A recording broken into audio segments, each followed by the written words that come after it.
जगाची विभागणी साधारणपणे इतिहासाच्या पटलावरती 3 टप्प्यांमध्ये करतो. सर्वांनी शालेय पाठ्यपुस्तकांमधून ही विभागणी ऐकलेली आहे, आपण शिकलेलो आहोत. प्राचीन, मध्ययुगीन आणि आधुनिक. आपला जो प्रवास आहे तो मध्ययुगातून आधुनिक भारताकडे जो झाला, त्या प्रवासामध्ये एक टप्पा आहे, मध्येच एक छोटासा टप्पा आहे, तो वसाहतवादाचा आहे, ज्याला आपण सोप्या भाषेमध्ये ब्रिटिश काळ असं म्हणतो. तो 150 वर्षांचा आहे असं म्हणतात, पण तो नेमकेपणाने 150 वर्षांचा नाही. काही भागामध्ये तो अधिक असावा, काही भागामध्ये तो थोडा कमी असेल. पण हा ब्रिटिश काळ हा आपला लगतचा इतिहास आहे. म्हणजे जसं मागे वळून पाहिलं आपण तर आपल्याला एकदम मध्ययुग नाही दिसणार, प्राचीन काळात दिसणारच नाही. तो आपल्या लेणीत असेल, पाठ्यपुस्तकांमध्ये असेल, क्लासिकल अशा सगळ्या जुन्या. आपला लगतचा जो इतिहास आहे तो वासाहतिक आहे. म्हणजे या महाविद्यालयाचं वसमतमध्ये अवतीर्ण होणे, अशा प्रकारची आंतरराष्ट्रीय परिषद इथे आयोजित होणे, याला थायलंड, येमेन वगैरे आणि तिकडे 3 देशांचे प्रतिनिधी आहेत. आणखी ही घटना म्हटलं तर वसमत सारख्या एका हिंगोली जिल्ह्यामधल्या छोट्याशा गावामध्ये अपूर्व अशी आहे, अभूतपूर्व पण आहे. 5 आंतरराष्ट्रीय अभ्यासक भारतीय लोकशाहीवर बोलतात. या घटनेला सुद्धा वासाहतिक आपला इतिहास जो आहे तो पार्श्वभूमी म्हणून आहे. आपल्या आधुनिक बनण्याची प्रक्रिया कधी सुरू झाली या प्रश्नाचं निश्चित उत्तर देता येणार नाही. निश्चित काळ, वर्ष पण सांगता येणार नाही. संविधान आपण स्वीकारलं 50 ती सुरुवात नाहीये, तो एक क्षण आहे, एक नोटेबल असा एक पॉइंट आहे इतिहासात. 47 पण नाही. त्याआधी तुम्ही मागे जाऊ शकता, मागे बरंच मागे जाता येईल. वेगवेगळ्या भूप्रदेशांमध्ये ज्या सामंती राजवटी होत्या त्या राजवटींचा पराभव करून ब्रिटिश राज्य भारतामध्ये स्थापन झालं. आणि हे ब्रिटिश राज्य हे आधीच्या राजवटींपेक्षा गुणात्मकरित्या वेगळं होतं. तसंच ते नव्हतं. एक राजा आला, मग तो गेला, दुसरा आला, तो गेला, तिसरा आला. त्यामध्ये काही फार बदल समाजामध्ये होत नव्हता. ब्रिटिश राजवटीमध्ये, भारतामध्ये मोठे बदल व्हायला लागले आणि तिथे कुठेतरी आपल्याला आधुनिकतेचा उदय शोधावा लागेल. आपलं संविधान असेल, आपलं प्रजासत्ताक असेल, आपलं स्वातंत्र्य असेल, आजचा जो काही विषय असेल चर्चेचा, त्या सगळ्यांचे संदर्भ हे या वासाहतिक काळाकडे आपल्याला घेऊन जातात. त्याच्या आधीचा जो काळ आहे त्याचा आपल्या जीवनाशी आज तसं पाहू जाता फार संबंध नाही. फार फार तर तुमच्या कौटुंबिक वैवाहिक जीवनामध्ये आता असेल की भारतामध्ये आणि जगभर काय झालं की कुटुंब आणि कुटुंबाबाहेरचं जग याच्यामध्ये भेद केला गेला. कौटुंबिक जग जे आहे ते काहीतरी पवित्र आहे, खासगी आहे, म्हणून त्याच्या सुरक्षेची, संवर्धनाची भूमिका नेहमी घेतली गेली, जगभर घेतली गेली. पण भारतामध्ये ती जास्त आवर्जून कटाक्षाने घेतली गेली. कारण कुटुंब आणि विवाह यांच्या माध्यमातून जुन्या जाती व्यवस्थेचं पुनरुत्पादन शक्य होतं. तुम्ही आताची कुटुंब व्यवस्था आणि आताची विवाह संस्था जी आहे ती डिमोलिश करा, जात डिमॉलिश होईल आपोआप.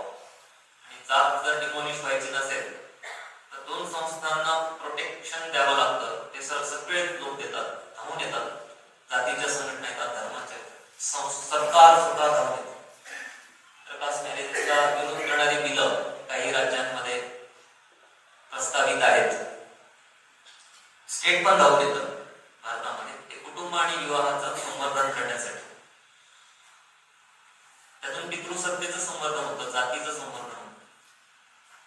म्हणून या दोन संस्था या पावित्र्य त्याला जोडलं जातं. त्या चिकित्सेच्या बाहेर ठेवल्या जातात.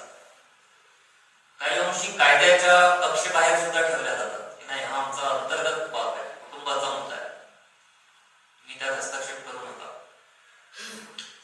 तर या कौटुंबिक, सामाजिक, सांस्कृतिक, धार्मिक क्षेत्रामध्ये सामंती आणि प्राचीन अवशेष दिसतात. पण अन्यथा आपण जे काही भारत म्हणून आहोत, समाज म्हणून आहोत, सार्वजनिक आपला जो चेहरा आहे, तोंडावळा आहे समाजाचा, तो आधुनिक आहे. आणि त्याचे संदर्भ हे आपल्याला पुन्हा ब्रिटिश काळाकडे घेऊन जातात. ब्रिटिश काळ हा अतिशय महत्वाचा काळ आहे. आता त्याला टीकेचं लक्ष केलं गेलं, विशेषतः मेकॉलेला लक्ष केलं गेलं गेल्या 15 दिवसांपासून. आणि आपण पाहतो आहोत की असं काहीतरी भयंकर वाईट त्या काळामध्ये होत होतं.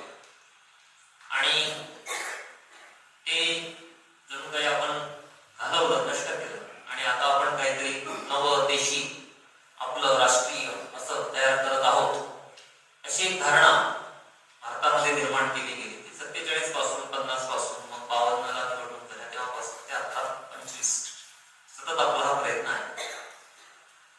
जे लोक मेकॉलेच्या मिनिट्सवरती टीका करतात त्यांनी मेकॉलेचं मिनिट वाचलंय की नाही मला माहिती नाही. त्यांना हा प्रश्न विचारला पाहिजे. इथे तुम्हाला संधी मिळेल ते तुम्ही विचारला पाहिजे. मी हे मिनिट खूप वेळा वाचलं. मी ते तेव्हा वाचलं जेव्हा इंटरनेट नव्हतं, तेव्हा ते मिळवणं पण अवघड असायचं. गोखले इन्स्टिट्यूट जे आहे पुण्यातली, त्यांच्या ग्रंथालयामध्ये सगळे जुने एज्युकेशनल डॉक्युमेंट्स आहेत. आता ते मिनिट उपलब्ध आहे, तुम्ही वाचू शकता. आता त्यावरती मेकॉलेवरती मराठीमध्ये एक पुस्तक पण, ते पुस्तक पण तुम्ही वाचू शकता, वाचायला पाहिजे.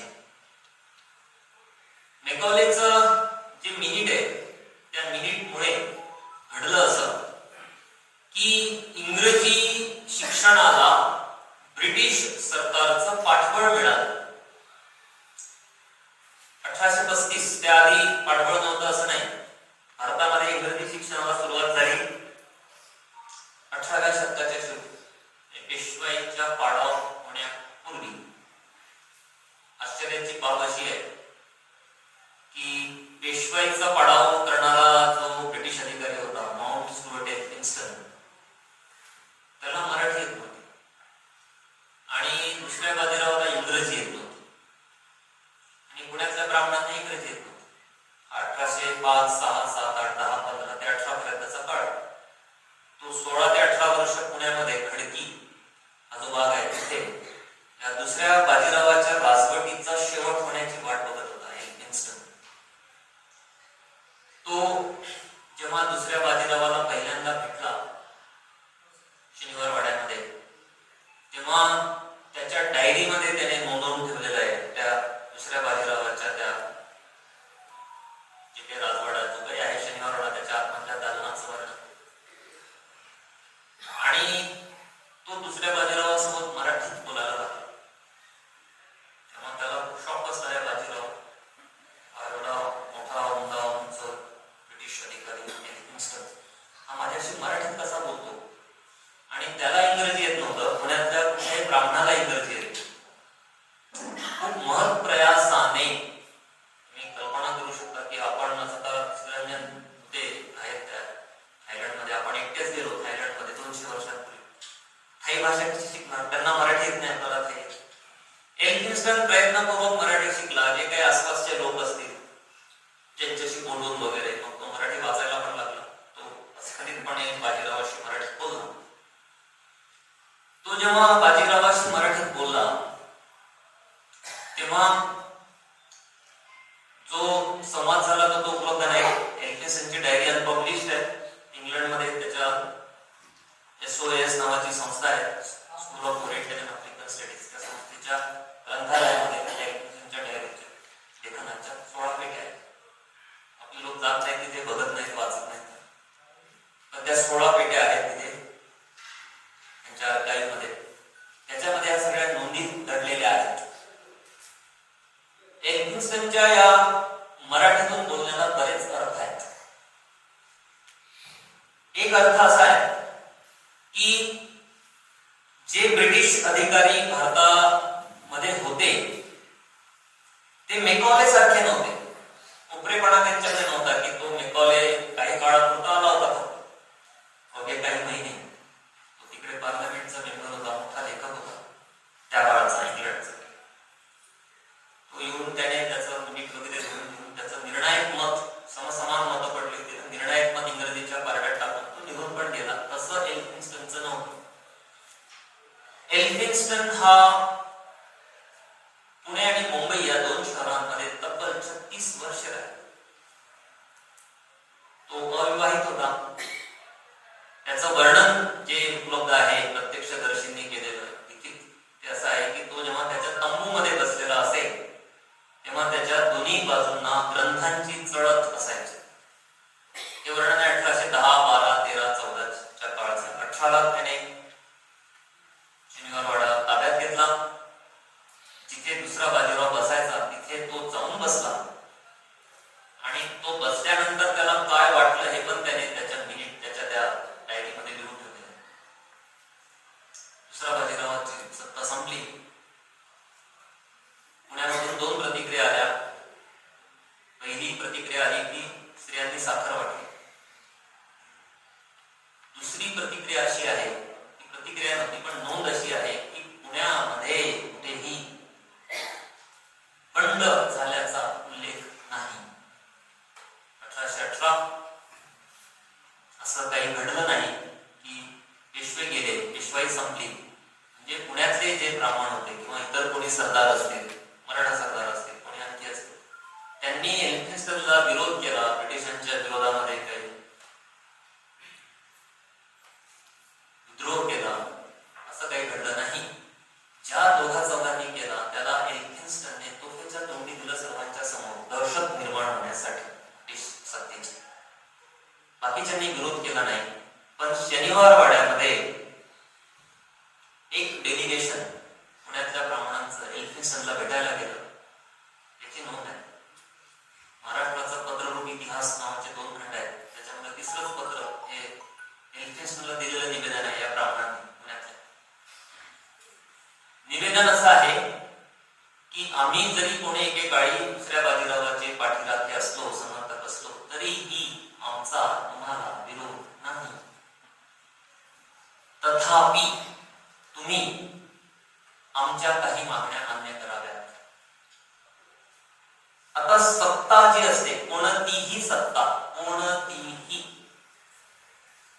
4 देशांचे प्रतिनिधी आहेत या कॉन्फरन्सला. त्या 4ही देशांमधली सत्ता, अमेरिकेतली सत्ता, भारताची आजची समजा, नाही तर ब्रिटिश काळातली समजा, नाही तर शिवाजी महाराजांच्या काळातली समजा, कुठली पण जी सत्ता असते, सत्ता, पॉवर ज्याला असं म्हणतात, त्या पॉवर मध्ये काय असतं तर त्याच्यामध्ये निगोशिएशन्स असतात. निगोशिएशन्स, विविध हितसंबंधी गटांचे निगोशिएशन्स असतात. म्हणजे त्यांच्या वाटाघाटी असतात, सरळ सरळ वाटाघाटी असतात. आम्ही हे, तुम्ही ते, तुमचं काय, आमचं काय, कॉम्प्रोमाइज करू आणि राहू. 1818 मध्ये कॉम्प्रोमाइज झालं. कॉम्प्रोमाइज असं झालं की तुमचे जे विशेषाधिकार आहेत त्या विशेषाधिकारांवरती ब्रिटिश सरकार टाच येऊ देणार नाही. आणि त्याच्या अगेन्स्ट ऑब्वियसली अपेक्षा होती की त्यांनी ब्रिटिश सरकारला पाठिंबा द्यावा. आता हे प्रत्यक्षात कसं उतरेल, हे प्रत्यक्षात अवतरणे म्हणजे घडवून आणणे एवढं सोपं नव्हतं. कारण पुणे शहर जे होतं, पुणे आणि काशी, बनारस, हे 2 शहरं अशी होती की ती 18व्या शतकामध्ये जो एकूणच जो उच्छाद होता या 2 शहरांमध्ये ब्राह्मणांचा, त्यासाठी ती खूप प्रसिद्ध होती. मी जातींची नावं घेतली, ती तुम्ही अकादमिक अर्थाने घ्या, काही पुरावे पण आहेत आणि अकादमिक स्टडी म्हणून आपण चर्चा करूया.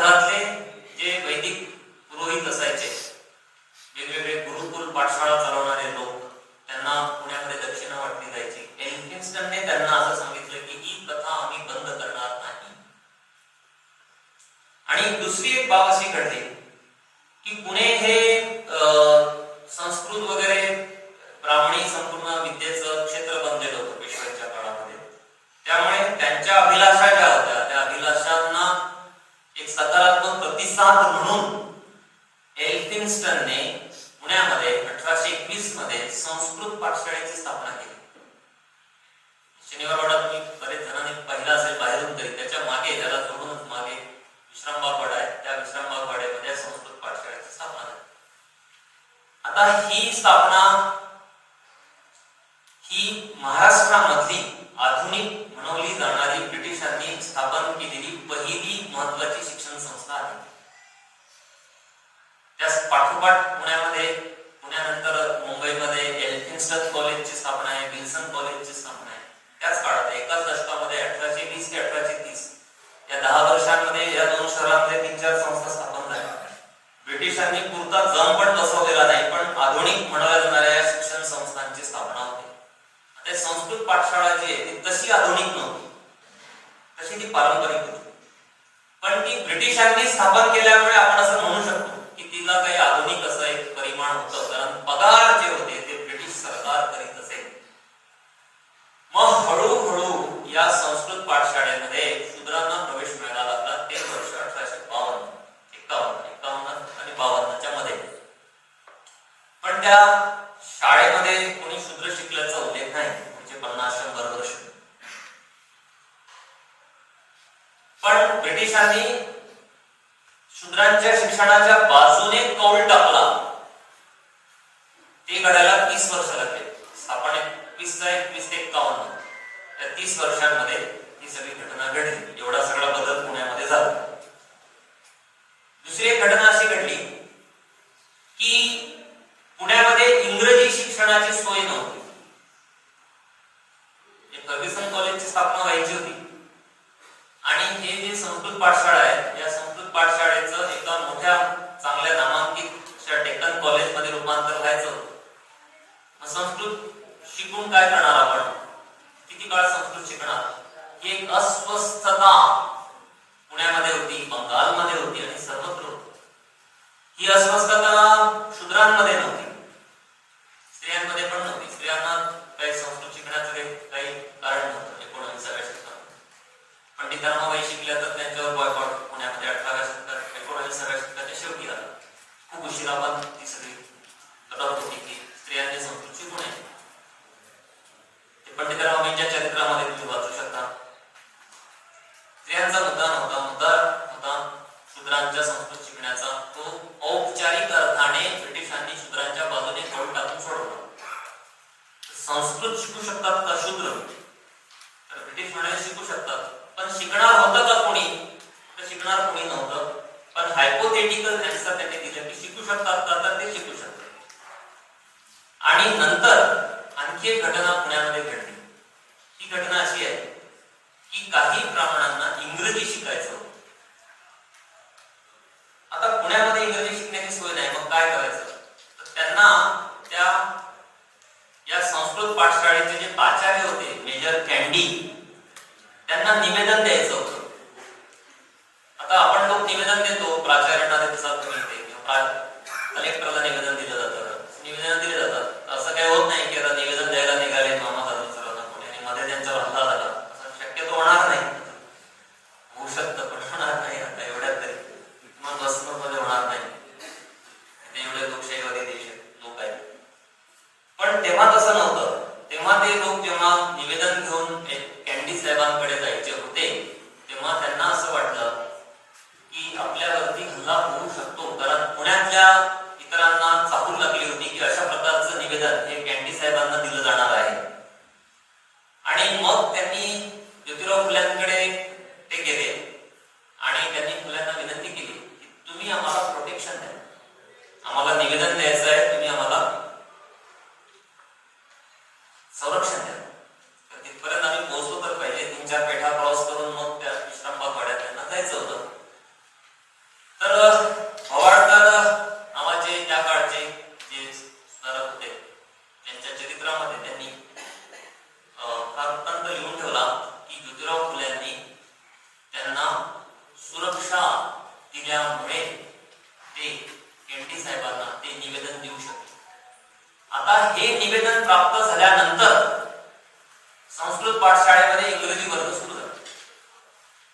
आता हा क्रम पण नीट समजून घ्यावा लागेल आणि डिमांड पण नीट समजून घ्यावा लागेल की डिमांड डिमांड कोणाची होती? 18व्या शतकाच्या शेवटापासून म्हणजे ब्रिटिश सरकारने पुणे शहर वगैरे ताबा घेण्याच्या आधीपासून ब्रिटिशांकडे कोकणामधून आमच्या गावामध्ये इंग्रजी वर्ग सुरू करा अशा प्रकारची मागणी करणारी शिष्टमंडळ मुंबईला धडकत असत. पुणे नगर नाशिक भागातून ती गेली नाही, कारण तो पेशवाईचा प्रांत होता. पण पेशव्यांच्या काळाच्या मध्येच म्हणजे संपाच्या आधीच, पेशवाई संपण्यापूर्वीच अशा प्रकारची निवेदनं ही कुलाबा, पनवेल, रायगड या भागामधून मुंबईला पाठवली जात आणि ती निवेदनं ब्रिटिश सरकारकडे भारतभरातून येत. ती इतकी असायची की मेकॉलेने त्याच्या मिनिटमध्ये असं नोंदवून ठेवलंय की इंग्रजी शिकण्यासाठी भारतीय लोक उत्सुक आहेत, ब्रिटिश सरकारने फक्त त्याला सकारात्मक प्रतिसाद द्यायचा आहे.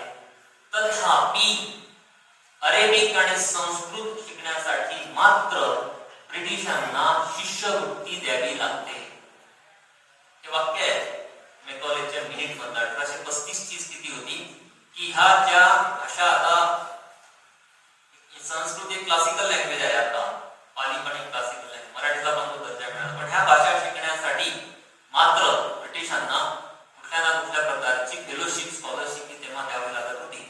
आणि तेव्हापासून आजपर्यंत 1835 ते 2025 190 वर्षांच्या काळामध्ये आपण असं म्हणजे म्हणू शकतो आता की संस्कृत एज्युकेशन जे आहे, मुख्यतः जी स्कॉलरशिप आहे, जे काही इन्स्टिट्यूट्स आहेत, महाराष्ट्रामध्ये एक संस्कृत विद्यापीठ आहे, ते मराठी विद्यापीठ स्थापन होण्याच्या अनेक दशकाआधी स्थापन करण्यात आलं महाराष्ट्रामध्ये रामटेकला. तर संस्कृताचं जे शिक्षण आहे ते गेल्या 200 वर्षांपासून आणि खरं म्हणजे त्याच्याही आधीपासून हे राज्य संस्थेच्या दातृत्वावरच टिकून राहिलेलं होतं. म्हणजे सरकारच्या आर्थिक मदतीवरच ते टिकून राहिलेलं होतं. आजही ते तसंच टिकून आहे. त्याच्या आधी पण ते तसंच होतं 1947, 50, 60च्या दशकामध्ये. आणि ब्रिटिश काळामध्ये सुद्धा ब्रिटिशांना त्याला दातृत्व बहाल करावं लागलं. पहिल्यांदा एल्फिन्स्टनने केलं पुण्यामध्ये आणि नंतर सगळीकडे त्यांना ते दातृत्वाची भूमिका घ्यावी लागली. आता घडलं असं की मेकॉलेने 2 गोष्टी केल्या. एक तर संस्कृतवरती जबरदस्त टीका केली आणि इंग्रजीची पाठराखण केली. तर त्या काळामध्ये 2 मिनिट्स आले. एक मेकॉलेचं मिनिट आलं, ते 1835 आहे, आणि एल्फिन्स्टनचं मिनिट आलं, ते 1823 आहे. जे मेकॉलेच्या मिनिटच्या 12 वर्ष आधी त्याचं मिनिट म्हणजे त्याची मतं त्याने दिलेला खलिता पत्र जे तिकडे पाठवलं जायचं इंग्लंडला, ईस्ट इंडिया कंपनीकडे किंवा पार्लमेंटकडे, आणि त्याची चर्चा व्हायची आणि मग निर्णय व्हायचा. ते 2 खलिते आहेत, 2 मिनिट्स आहेत. या 2 मिनिट्स मध्ये जी भूमिका घेण्यात आलेली होती त्या भूमिकेमध्ये फरक होता. मेकॉले हा उपरा होता, तो काही काळासाठी इथे आला होता, त्याला इथलं सोशल स्ट्रक्चर माहित नव्हतं. तो एखाद्या अशा वादळासारखा आला, त्याने त्याची मतं मांडली, व्याख्यानं दिली.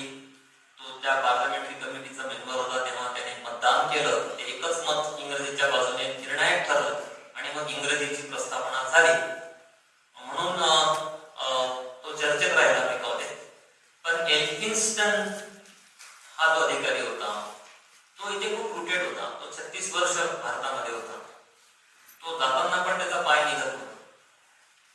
तो इथे जे मुंबई जे आहे तेव्हाचा बॉम्बे प्रेसिडेन्सी त्याचा गव्हर्नर होता. म्हणजे आज जे मुख्यमंत्री पद आहे त्या पदावर एल्फिन्स्टन होता आणि त्याला गव्हर्नर जनरल हे पद ऑफर केलेलं होतं. ते नाकारून तो इंग्लंडला गेला. यासाठी गेला होता की त्याला भारताचा अभ्यास करायचा. तो गेला, त्याने अभ्यास पण केला तिकडे आणि भारताच्या इतिहासावरती 2 खंड लिहिले. तो जाताना गेटवे ऑफ इंडियाला इतके लोक जमले होते की मला शंका आहे की एखाद्या मुख्यमंत्र्याला निरोप देण्यासाठी मंत्रालयामध्ये लोक जमतील का.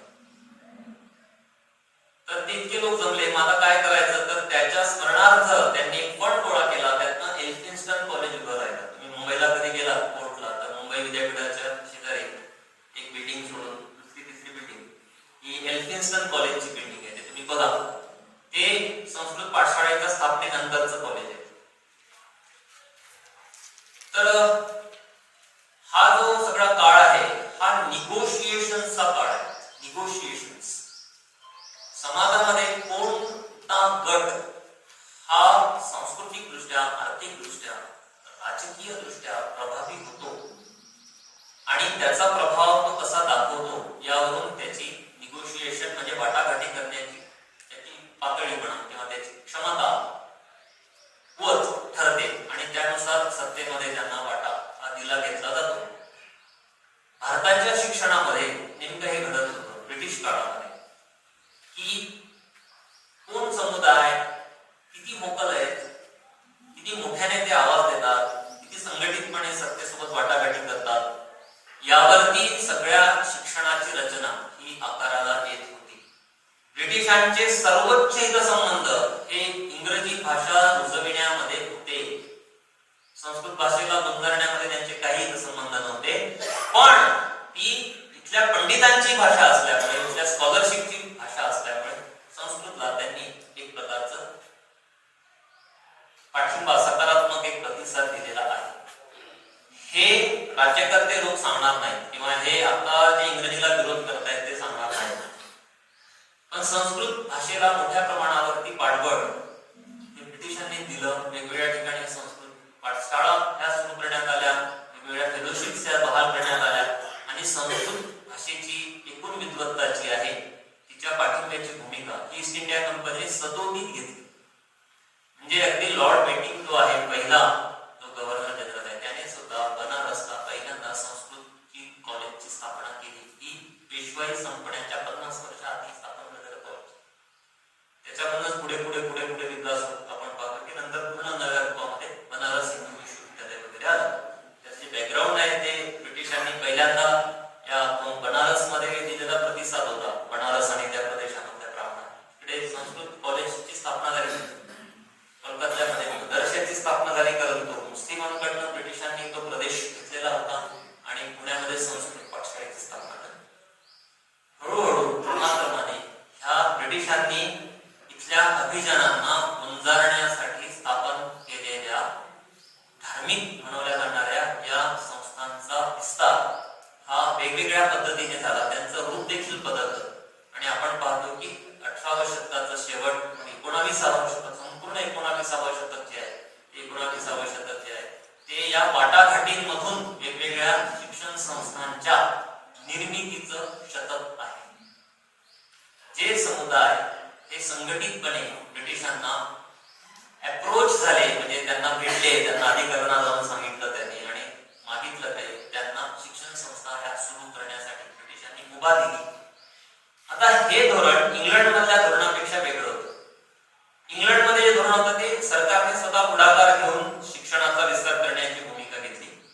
भारतामध्ये त्यांनी जे धोरण स्वीकारलेलं होतं ते वेगवेगळ्या जातीच्या आणि धर्माच्या संस्था आणि संघटना जेव्हा ब्रिटिशांना अप्रोच होत असत, त्यांना भेटत असत, त्यांना मागणी करत असत, तेव्हा त्यांनी वेगवेगळ्या शिक्षण संस्था देण्याची भूमिका घेतली. याला म्हटलं जातं ग्रँट इन एड.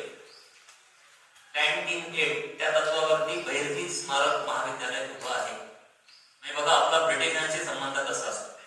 तुम्ही जर आपण एवढे लोक आज इथे 200 लोक असतील, एवढे लोक जर आता इंग्लंडमध्ये बसलेलो असतो तर त्या इंग्लंडमधल्या इन्स्टिट्यूटचं स्वरूप असं नसतं की जे आज बहिर्जी स्मारक महाविद्यालयाचं आहे.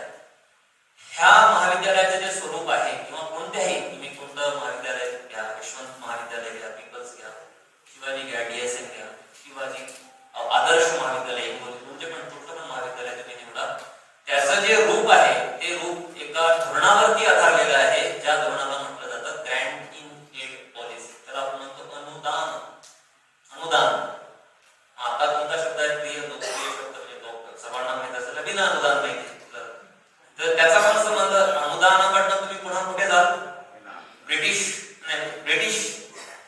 संदर्भाकडे घेऊन जातात. अनुदान हा शब्द बिना अनुदान मध्ये अनुदान आहे, अनुदान पुन्हा तिकडे घेऊन जातात की वेगवेगळ्या शिक्षण संस्थांना सरकार काय करेल तर सरकार अनुदान देईल. आता इंग्लंडमध्ये ही पॉलिसी अल्प काळासाठी स्वीकारली गेलेली होती 19व्या शतकाच्या सुरुवातीला. तेव्हा त्यांच्या लक्षात आलं की या धोरणामुळे इंग्लंडमधल्या शिक्षण संस्थेचा ऱ्हास होत होता. अमेरिका पुढे येत होती, जर्मनी पुढे येत होता, फ्रान्स वगैरे इंग्लंड ज्यांनी इंडस्ट्रियल रिव्होल्यूशन घडवून आणली, सगळ्या जगाचा चेहरा मोहरा बदलून टाकणारा देश, तो देश मात्र शिक्षण व्यवस्थेमध्ये मागे पडत होता. याचं कारण जेव्हा त्यांनी शोधलं तेव्हा त्यांचं लक्षात आलं की ग्रँट इन एड नावाची जी पॉलिसी आहे ती त्याला जबाबदार आहे. कारण त्याच्यामध्ये उत्तरदायित्व नसतं, त्याच्यामध्ये बऱ्याच अडचणी असतात आणि मग पूर्ण देशासाठी धोरण स्वीकारलं गेलं. ते ग्रँट इन एड पॉलिसीने रद्द केली आणि मोठ्या प्रमाणावरती इंग्लंडमध्ये शिक्षण संस्थांचं जे आहे ते नॅशनलायझेशन, सरकारने त्या शिक्षण संस्था ताब्यात घेतल्या. इंग्लंडने असं केल्यामुळे ते त्यानंतरचे 100-150 वर्ष सगळ्या जगावरती राज्य करू शकले. कारण पुन्हा त्यांनी त्यांच्या शिक्षण व्यवस्थेला एक उभारी आणण्याचा प्रयत्न केला. भारतामध्ये त्यांनी तसं धोरण स्वीकारलं नाही. भारतामध्ये मात्र त्यांनी ग्रँट इन एड पॉलिसी ही सुरू ठेवली. 1850 नंतर एक महत्वाचं डॉक्युमेंट येतं आपल्या देशामध्ये, ते आहे चार्ल्स वूड नावाचा एक अधिकारी होता. त्याला सांगण्यात आलं होतं की धोरण लिही भारताच्या शिक्षणासाठीचं, आणि त्याने पुन्हा खलिता लिहिला, त्याला डिस्पॅच म्हटलं जातं. ते इंग्लंडला लिहिले गेले तर ते भारताला पाठवले गेले, भारतात लिहिले गेले तर इंग्लंडला पाठवलं जायचं. त्यामुळे ते शब्द पण तसेच आहेत, खलिता, डिस्पॅच वगैरे. वूड्स डिस्पॅच आला आणि वूड्स डिस्पॅचने असं सांगितलं की आपण वेगवेगळ्या समुदायांना शिक्षण संस्था सुरू करण्यासाठीची मुभा दिली पाहिजे, स्वातंत्र्य दिलं पाहिजे. आणि जे लोक शिक्षण संस्था स्थापन करण्यासाठी पुढे गेले देशांकडे, त्या प्रमाणामध्ये भारतामध्ये शिक्षण संस्थांचा विस्तार झाला. आता फर्ग्युसन कॉलेज आहे, नाव ऐकून असेल काही बघितलं असेल, ते स्थापन तर टिळकांनी केलं, पण त्याला नाव हे फर्ग्युसनचं दिलं गेलं. हा प्रश्न तुमच्या मनामध्ये पण पडला असेल कधी ना कधी काळी चमकून गेला असेल की हे कसं काय, टिळक तर काय स्वातंत्र्य चळवळीचे नेते आणि नाव मात्र ब्रिटिश अधिकाऱ्याचं. तर हे तिथेच नाही, हे सगळीकडे घडत होतं की ब्रिटिश अधिकाऱ्यांनी, ब्रिटिश सरकारने, खरं ईस्ट इंडिया कंपनीचे धोरण होतं की पारंपरिक अभियान जे आहेत भारतामधले, त्या पारंपरिक अभियानांना विविध प्रकारच्या शैक्षणिक संस्था सुरू करण्यासाठी उत्तेजन देणे, त्यांना तशा प्रकारचं आर्थिक सहाय्य उपलब्ध करून देणे आणि त्यांना ब्रिटिशांच्या सत्ता रचनेमध्ये सामावून घेणे. त्यातून भारतामध्ये सर्व प्रकारच्या शिक्षण संस्थांची घडी बसवली गेली. ती अजून विस्कटली गेलेली नाही. आता फक्त ब्रिटिश गेले आणि नंतर स्वातंत्र्य मिळालं, मग आपली राज्यघटना आली. राज्यघटनेमध्ये भरपूर काही काही लिहिलं गेलं, आपल्याला अधिकार मिळाले. त्या अधिकारांच्या नंतर भारत बदलला. पण तुम्ही जर मला असा प्रश्न विचारला की शिक्षण संस्थांचं रूप बदललं का, जसे की 48 साली 49, 50 आणि 42, 38, 37 या काळातल्या शिक्षण संस्था, ब्रिटिश काळातल्या आणि नेहरू आल्यानंतरच्या शिक्षण संस्था, त्याच्यामध्ये काही फरक झाला का, तर याचं उत्तर मी नाही असं देईन. पण माझं उत्तर महत्वाचं नाही. जे अनेक अभ्यासक आहेत, भारतातले अभ्यासक, भारताचे अभ्यासक, जगभरातले, यांनी याचं उत्तर नाही असं दिलेलं आहे. आणि या अभ्यासातूनच एक मोठी स्कूल इमर्ज झाली, पुढे मोठी आली, तिला पोस्ट कॉलोनियल स्टडीज असं. उत्तरवसाहतवादी मीमांसा. अनेक अभ्यासक आहेत, जगभरातले आहेत, भारतातले पण आहेत. त्यांचा आक्षेप असा आहे, मुख्य आक्षेप, तुम्ही मेकॉलेला किती पण टीका करा, ज्यांना करायचे ते करू शकतात मेकॉलेवर टीका, पण या अभ्यासकांचा आक्षेप असा आहे, मी त्यांची लांब यादी तुमच्या पुढे सादर करणार नाही, मोठी यादी करता येईल अभ्यासकांची, की त्यांनी आक्षेप असा घेतलेला आहे की स्वातंत्र्योत्तर काळ हा एका अर्थाने हा वासाहतिक काळाचं कंटिन्युएशन आहे. म्हणजे आपलं जीवन पूर्वी जसं होतं त्यानंतर किती बदललं, तर हे काही अंशी बदललं. निवडणुका आल्या, लोक नियुक्त सरकार आली, काही प्रकारचं कायद्याचं अधिष्ठान मिळालं लोकांना, लोक प्रश्न विचारू शकतात, विचारायला लागले. रादर मुख्य म्हणजे ब्रिटिश निघून गेले, जो इकॉनॉमिक ट्रेंड होता तो थांबला, ती लूट थांबली आणि भारत हा स्वतंत्र झाला. ही एक बाब आपण स्वीकारली पाहिजे. पण बऱ्याच ज्या संस्थात्मक रचना होत्या, त्या संस्थात्मक रचना ह्या स्वातंत्र्य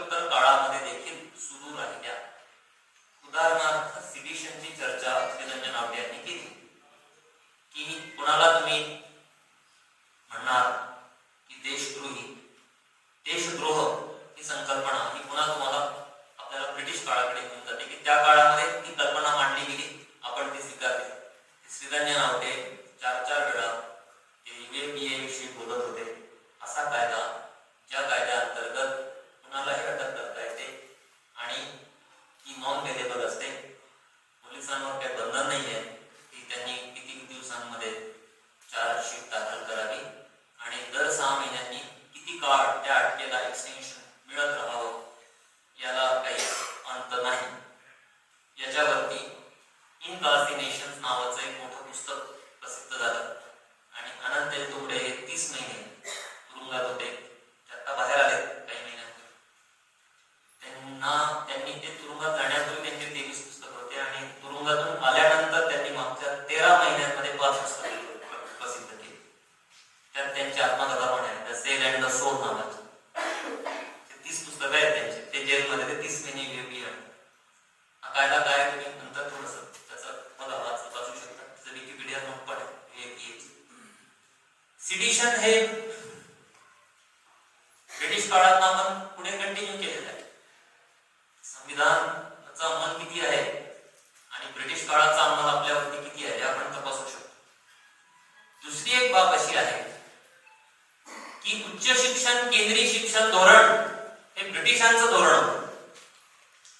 प्राथमिक शिक्षणाला प्राधान्य देणे, प्राथमिक शिक्षणाचं सार्वत्रिकीकरण करणे यामध्ये वसाहतवाद्यांचे हितसंबंध नव्हते. मग स्वतंत्र भारताचे तर असायला हवे होते. 47 ला ब्रिटिश निघून गेले, मग काय अडचण होती. 47 ते 2025 77-78 वर्ष झालेली आहेत. आपण प्राथमिक शिक्षणाचं सार्वत्रिकीकरण करू शकलेलो नाही. भारतामध्ये जगातले सर्वाधिक जास्त निरक्षर लोक राहतात. सर्वाधिक जास्त निरक्षर स्त्रिया भारतामध्ये राहतात. सर्वात जास्त शालाबाह्य मुलं, आउट ऑफ स्कूल चिल्ड्रन, हे भारतामध्ये आहेत आणि एका पाहणीनुसार त्यांची संख्या 8.4 कोटी ही 2011च्या सेन्ससवर आधारलेली आहे. त्यानंतर भारतावरती 3 आघात झाले. एक नोटबंदीचा आघात झाला, कोविडचा आघात झाला. तर या आघातानंतर पुन्हा आउट ऑफ स्कूल चिल्ड्रनची संख्या वाढलेली आहे. पण 8.4 कोटी असणं ही गोष्ट काही छोटी नाही. ती जर्मनीच्या एकूण लोकसंख्या एवढी संख्या आहे आणि ज्यांनी आपल्यावर राज्य केलं त्या इंग्लंडच्या लोकसंख्येच्या 1.5 पट ही संख्या आहे. 8.4 कोटी एवढे आपल्याकडे शालाबाह्य मुलं आहेत. आता सरकारी आकडा हा दाखवतो, खोटा दाखवतो, ते आपल्याला द्यावं लागतं की आमच्या गावात एकही शालाबाह्य मुलं नाही. पण प्रत्यक्ष डेटा जो आहे तो तसं सांगत नाही. हा अभ्यासकांनी 6 अभ्यासकांनी सेन्सस डेटाचा अभ्यास करून सादर केलेलं हे सगळं संशोधन होतं. स्वातंत्र्यानंतर आपल्याकडे 2 गोष्टी घडल्या, लगोलग घडलेल्या आहेत. एक गोष्ट अशी घडली की पहिलं जे शिक्षण समिती स्थापन झाली, आयोग, तो विद्यापीठ शिक्षण आयोग नावाने स्थापन झाला 48 मध्ये. आणि तेव्हा डॉक्टर राधाकृष्णन हे आपल्याला राष्ट्रपती म्हणून मिळाले नंतर लगोलग काही वर्षांनी. पण त्याच्या आधी ते परदेशामध्ये होते. तर नेहरूंनी त्यांना पत्र लिहिलं की तुम्ही भारतामध्ये या, आम्हाला विद्यापीठ शिक्षण आयोग स्थापन करायचा आहे आणि त्याच्या अध्यक्षपदासाठी आम्ही तुम्हाला निवडत आहोत. राधाकृष्णन परदेशातून भारतात आले, ते अध्यक्ष झाले आणि त्यांनी एक मोठा रिपोर्ट, मोठा अहवाल हा उच्च शिक्षण विद्यापीठ शिक्षणावर सादर केला. 48 चा अहवाल. खरं म्हणजे स्वातंत्र्यानंतर इतक्या तातडीने विद्यापीठीय शिक्षणाचा प्रश्न हा काही अटीतटीचा प्रश्न नव्हता भारतापुढे. पण पहिला जो आयोग आला तो उच्च शिक्षणासाठीचा आयोग आला आणि त्या पाठोपाठ पहिला जो भाषेवरची जी समिती होती, ती पण राष्ट्रीय समिती होती, ती सुद्धा त्याची पण गठीत झाली नेहरूंच्या काळामध्ये आणि ती संस्कृत भाषेसाठी होती. त्याची पार्श्वभूमी नेहरूंच्या चरित्रामध्ये आणि इतर पुस्तकांमध्ये ती अशी आहे की जवाहरलाल नेहरू हे पुण्यात आले, ते भंडारकर इन्स्टिट्यूट मध्ये गेले आणि भंडारकर इन्स्टिट्यूट मध्ये त्यांनी ते सगळे ग्रंथ, सगळा तो पाहिला पसारा संस्कृत सगळ्या विद्वत्तेचा, ग्रंथांचा, आणि ते भारावून गेले. त्यांना असं वाटलं की आता याचं काय होणार, संस्कृत सगळ्या विद्वत्तेचं, पुस्तकांचं.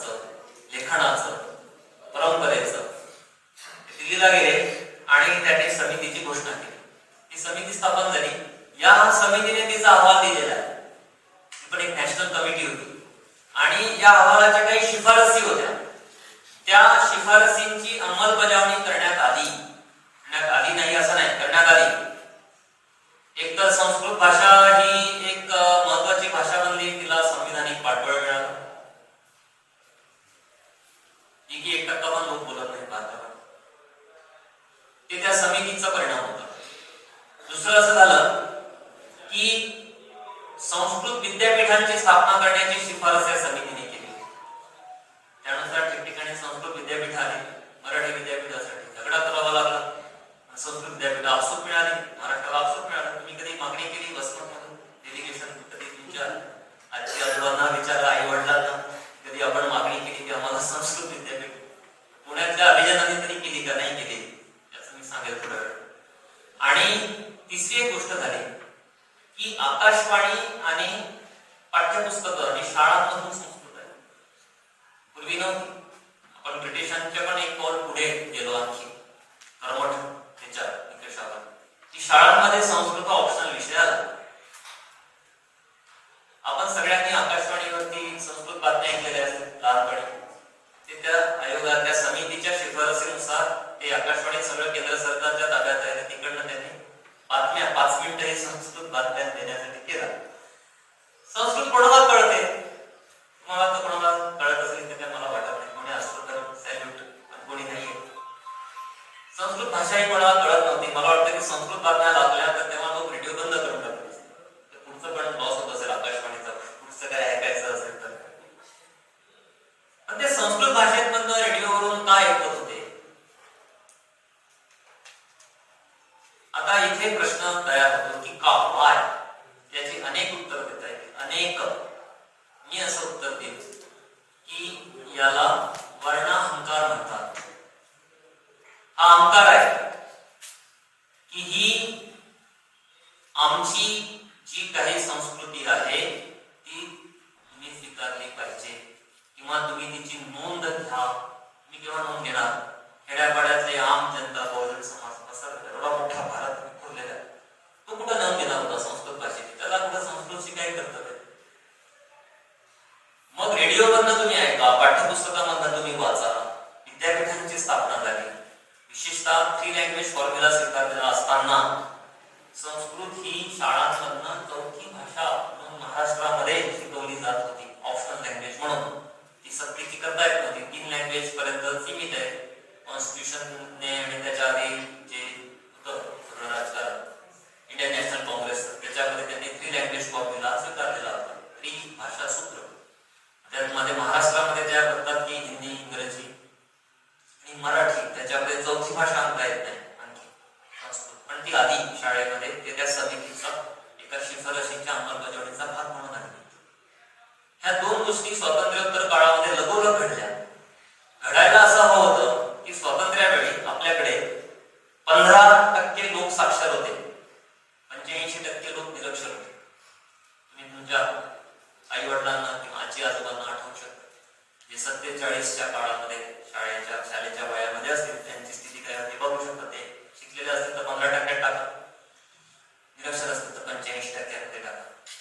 आणि मग अशा काळामध्ये आपण प्राथमिक शिक्षणाला जास्त महत्व द्यायचं की उच्च शिक्षणाला जास्त महत्व द्यायचा प्रश्न होता.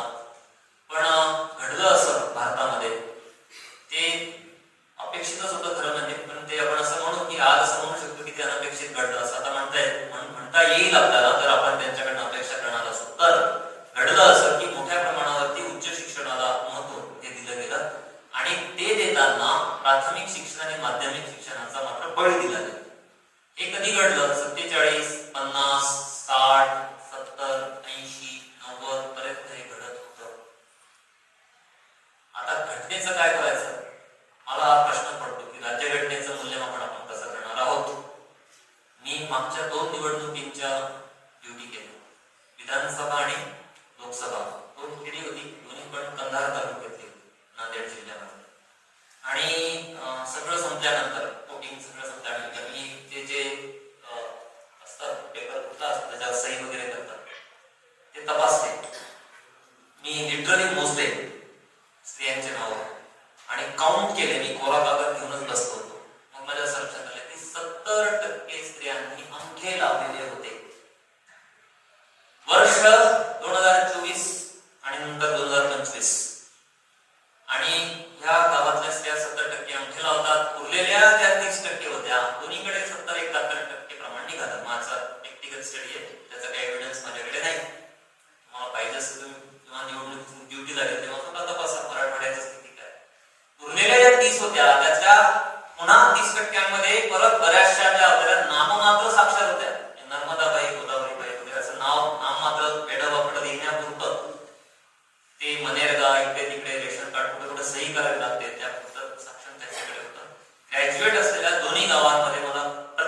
एक मुलगी दिसली, बाकी 10वी 12वी झाल्या बऱ्याच स्त्रिया होत्या त्या 30% ही स्थिती 2024 आणि 25 ची मराठवाड्याची आणि एका अर्थाने ती भारताची प्रातिनिधिक स्थिती आहे. निरक्षरतेपासून मुंबई शहर सुटलेलं आहे. वंदना महाजन मॅडम आहेत, त्या लोकलने प्रवास करतात, त्यांना माहिती लोकलमध्ये तुम्हाला सगळ्या प्रकारचे लोक दिसतात. दिल्लीची परिस्थिती. मग प्राथमिक शिक्षणाचं काय झालं? भारतातल्या प्राथमिक शिक्षणाचं काय स्थिती झाली गेल्या 75 वर्षांमध्ये हा प्रश्न आहे. आणि याच्यामध्ये आपल्याला ह्या भारताच्या संपूर्ण तथाकथित विकास नावाच्या संकल्पनेचा पुनर्विचार करावा लागेल की नेहरूंच्या काळामध्ये आपण स्वीकारलेलं जे मॉडेल होतं ते मुख्यतः जड उद्योगधंदे, कारखाने, शहर, व्यापार आणि मग त्याला अनुरूप जे होतं ते विद्यापीठ आणि महाविद्यालयांचा विस्तार असतो. म्हणून पहिल्यांदा भारतामध्ये विद्यापीठ अनुदान आयोगाची स्थापना झाली. त्याला आपण म्हणतो युनिव्हर्सिटी कोणतं कमिशन? तो शब्द कोणाकडे घेऊन जातो? ब्रिटिशांकडे घेऊन जाणार. तुम्हाला बिलकुल घेऊन जाणार. संविधानाला बायपास करून, संविधानाला बायपास करणे ही एक प्रथा राहिली भारतामध्ये 75 वर्ष. संविधानाची अंमलबजावणी किती आणि तिचं व्हायलेशन किती याचा तुला ग्राफ आखावा लागेल ना. तुम्हाला इकडे किती दिसेल अंमलबजावणी? 10-20% दिसेल. व्हायलेशन मात्र मोठ्या प्रमाणावर, खूप मोठ्या प्रमाणावरती व्हायलेशन आपल्याला दिसेल. ते सुरू झालं त्याच्या स्थापनेच्या वेळीच, बिलकुल तिथे सुरू झालं ते. कारण ब्रिटिशांच्या विरोधामध्ये आग्रह काय होता आपला? काय होता? त्यांच्या विरोधात चळवळ करताना शिक्षणाच्या बाबतीत आग्रह असा होता की आम्हाला ब्रिटिश सरकार शिक्षण देत नाही. गांधीजींचं महत्वाचं प्रतिपादन आहे ते. त्यांनी एक संकल्पना वापरलेली आहे, द ब्युटिफुल ट्री नावाची. ब्रिटिश येण्यापूर्वी भारतामध्ये सुंदर झाड होतं शिक्षणाचं, ते ब्रिटिशांनी कापलं. ही संकल्पना नंतर मेटाफर झाली ती धरमपाल नावाच्या एका मोठ्या शिक्षण तज्ञाच्या खंडात्मक ग्रंथाचं शीर्षक बनली. द ब्युटिफुल ट्री नावाचं 3 खंडांमध्ये लेखन आहे धरमपाल यांचं. ते आता वाचले वयाच्या 100 वर्ष पूर्ण. आपलं ब्रिटिशांविरोधात झगडा हाच आहे ना की तुम्ही आम्हाला शिक्षण देत नाही, आम्हाला निरक्षर ठेवता. स्वातंत्र्यावेळी आम्ही 15% साक्षर होतो. मग संविधान निर्माण करताना शिक्षणाचा हक्क हा हक्क म्हणून का प्रस्थापित झाला नाही? हा प्रश्न आपल्याला उपस्थित करता यायला पाहिजे. फुल्यांना जे हवं होतं, बाबासाहेबांना जे हवं होतं, ते महात्मा गांधींना सुद्धा जे हवं होतं, ते सगळं काही संविधानामध्ये आलेलं नव्हतं. त्यातला मुख्य भाग जो आलेला नव्हता तो शिक्षणाचा हक्क म्हणून प्रस्थापित झालेला नव्हता. याच्यावरती खूप मोठी चर्चा झाली. याच्या बॅकग्राऊंड मध्ये पण खूप मोठी चर्चा आहे. याच्या हे घडत असताना पण खूप मोठी चर्चा आहे आणि याच्या नंतर सुद्धा खूप मोठी चर्चा आहे. म्हणजे तो हक्क कधी आला? 2009 मध्ये. त्या 9च्या आधी 2005 चा विधेयक आहे. त्या 5च्या आधी 15-20 वर्ष मागणी उन्नीकृष्णन अहवाल, अनेक प्रकारचे सुप्रीम कोर्टाचे अहवाल आहेत. त्याच्या आधी हळूहळू मागणी होत होती की भारतामध्ये शिक्षणाचा हक्क पाहिजे. शिक्षणाचा हक्क नव्हता. मग तो 47 ते 9 या देशामधलं सरकार, या देशामधले सत्ताधीश हे या देशामधल्या सामान्य लोकांना शिक्षणाचा हक्क म्हणून बहाल करत होते. शिक्षण देत होते पण हक्क रूपामध्ये ते नव्हतं. कुणी जर असं म्हटलं असतं की हा हक्क आहे वगैरे मिळालंच पाहिजे, असं नाही. पण 2009 मध्ये आलं. पण जे 2009 मध्ये जे आलं ते प्रचंड गफलती आणि विसंगतीने व्यापून आहे. ते बिल 2009चं जे बिल आहे त्याच्या आधीचा जो मसुदा आहे तो 2005 चा मसुदा आहे. त्याच्या आधी जे आहे ते वेगवेगळ्या चळवळींनी तयार केलेले मसुदे आहेत. ते सरकारला सादर केले त्यांनी की हे बिल कसं असावं. त्या सगळ्या लोकांच्या मागण्यांना बायपास करून 2009 मध्ये हा कायदा हा सरकारने पास केला आणि त्याच्यामध्ये प्रचंड विसंगती आहेत. पहिली विसंगती अशी आहे त्यातली की प्राथमिक शिक्षणाचं जे खासगीकरण होत होतं पूर्वीपासून, जे 2-3 प्रकारच्या शाळा आहेत भारतामध्ये, तशा एकूण 50-60 प्रकारच्या शाळा आहेत. आणि एक शाळा जी सरकारी शाळा आहे, जिल्हा परिषदेची शाळा. दुसरी जी आहे ती सेंट्रल सेंट्रल स्कूल्स आहेत, ज्या केंद्र सरकार चालवतं. तिसऱ्या प्रकारची शाळा आहे ती अनुदानित शाळा आहे, ज्या वेगवेगळ्या शिक्षण संस्था चालवतात त्या अनुदानित आहेत.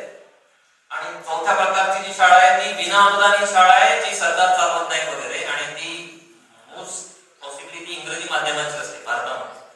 त्याला आपण इंग्लिश मीडियम स्कूल असं म्हणतो. त्या 4 प्रकारच्या शाळा आहेत.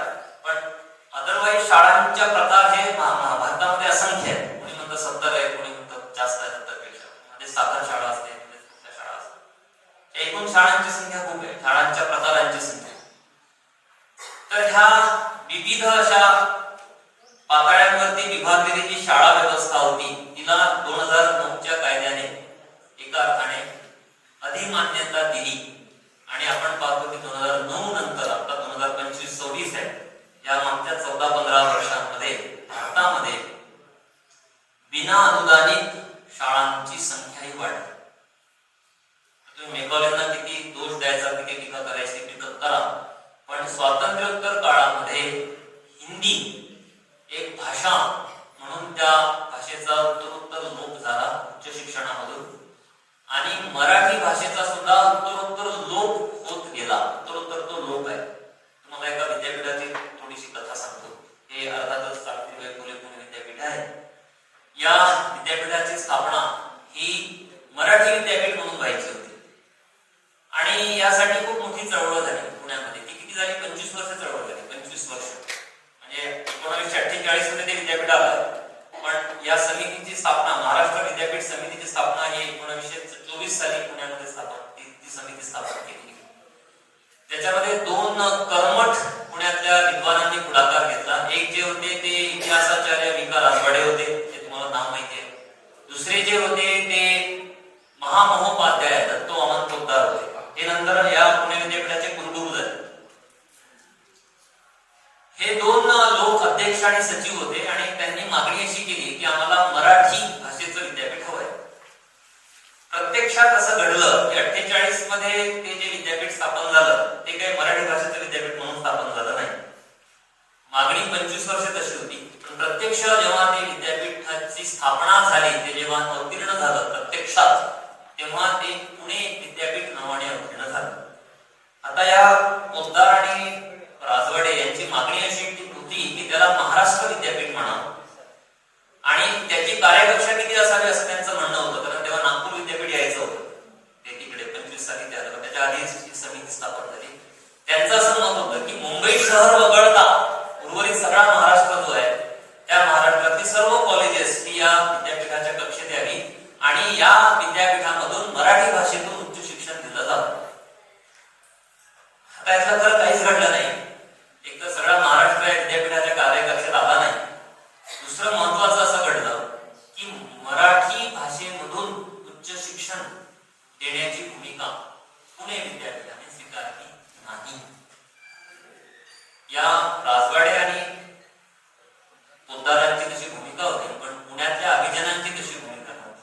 ते इंग्रजीच्या बाजूने होते, आणि त्यांनी एक पारंपरिक युनिव्हर्सिटी तयार केली. तुम्ही जेव्हा वेळ त्यांनी पाहिलं नसेल, त्यांनी सावित्रीबाई फुले पुणे विद्यापीठाला जरूर भेट द्या. तिच्या गेट मध्ये एंट्री केल्यापासून तुम्हाला दिसेल की मोठ्या प्रमाणावरती संपूर्ण मराठवाड्यात 8 ते 8 जिल्ह्यांमध्ये जेवढ्या नॅशनल इन्स्टिट्यूट्स नाही, खरं म्हणजे नाहीच आहे, माझ्या माहितीप्रमाणे एकच आहे छत्रपती संभाजीनगरमध्ये, पण जेवढ्या नाही त्यापेक्षा कितीतरी जास्त नॅशनल इन्स्टिट्यूट्स या सावित्रीबाई फुले पुणे विद्यापीठाच्या कॅम्पसवर आहेत. त्या सर्व सायन्स अँड टेक्नॉलॉजीचे. बाकी मोठे डिपार्टमेंट जे आहेत ते सगळे सायन्सचे आहेत, मोठे विस्तीर्ण डिपार्टमेंट्स आहेत. आणि ज्या मराठी भाषेसाठी या विद्यापीठाची स्थापना व्हायची होती, त्या भाषेचं हळूहळू पूर्ण तिला बाद केलं गेलं, तिचं सीमांतिकरण झालं. तिथल्या नंतर अगदी सोशल सायन्सेस सुद्धा मराठीमधून राहिलं नाही, आणि साक्षात मराठी विभाग जो आहे त्या मराठी विभागाचा पण संकोच झाला. आज या मराठी विभागामध्ये 2 प्राध्यापक आहेत. त्यातले एक जे आहे ते पूर्ण वेळ कुठल्या पदावर आहे, फक्त एक प्राध्यापक आहे, आणि उरलेले जे आहेत ते ब्रिटिश नॉन ग्रँट म्हणून CHP आहे ना, ब्रिटिश सुद्धा म्हणतो आम्ही तर असा भारत तुम्हाला दिला नाही CHP वाला, तुम्ही कसं आम्हाला एडिट संकल्पना तुम्ही त्याला नॉन ग्रँट काय केलं, नॉन ग्रँट तर CHP काय केलं, CHP चे तुकडे काय केले, 2 तुकडे करून टाकले.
केल्या आणि विद्यापीठांची आणि महाविद्यालयांची मोठी रचना उभी केली.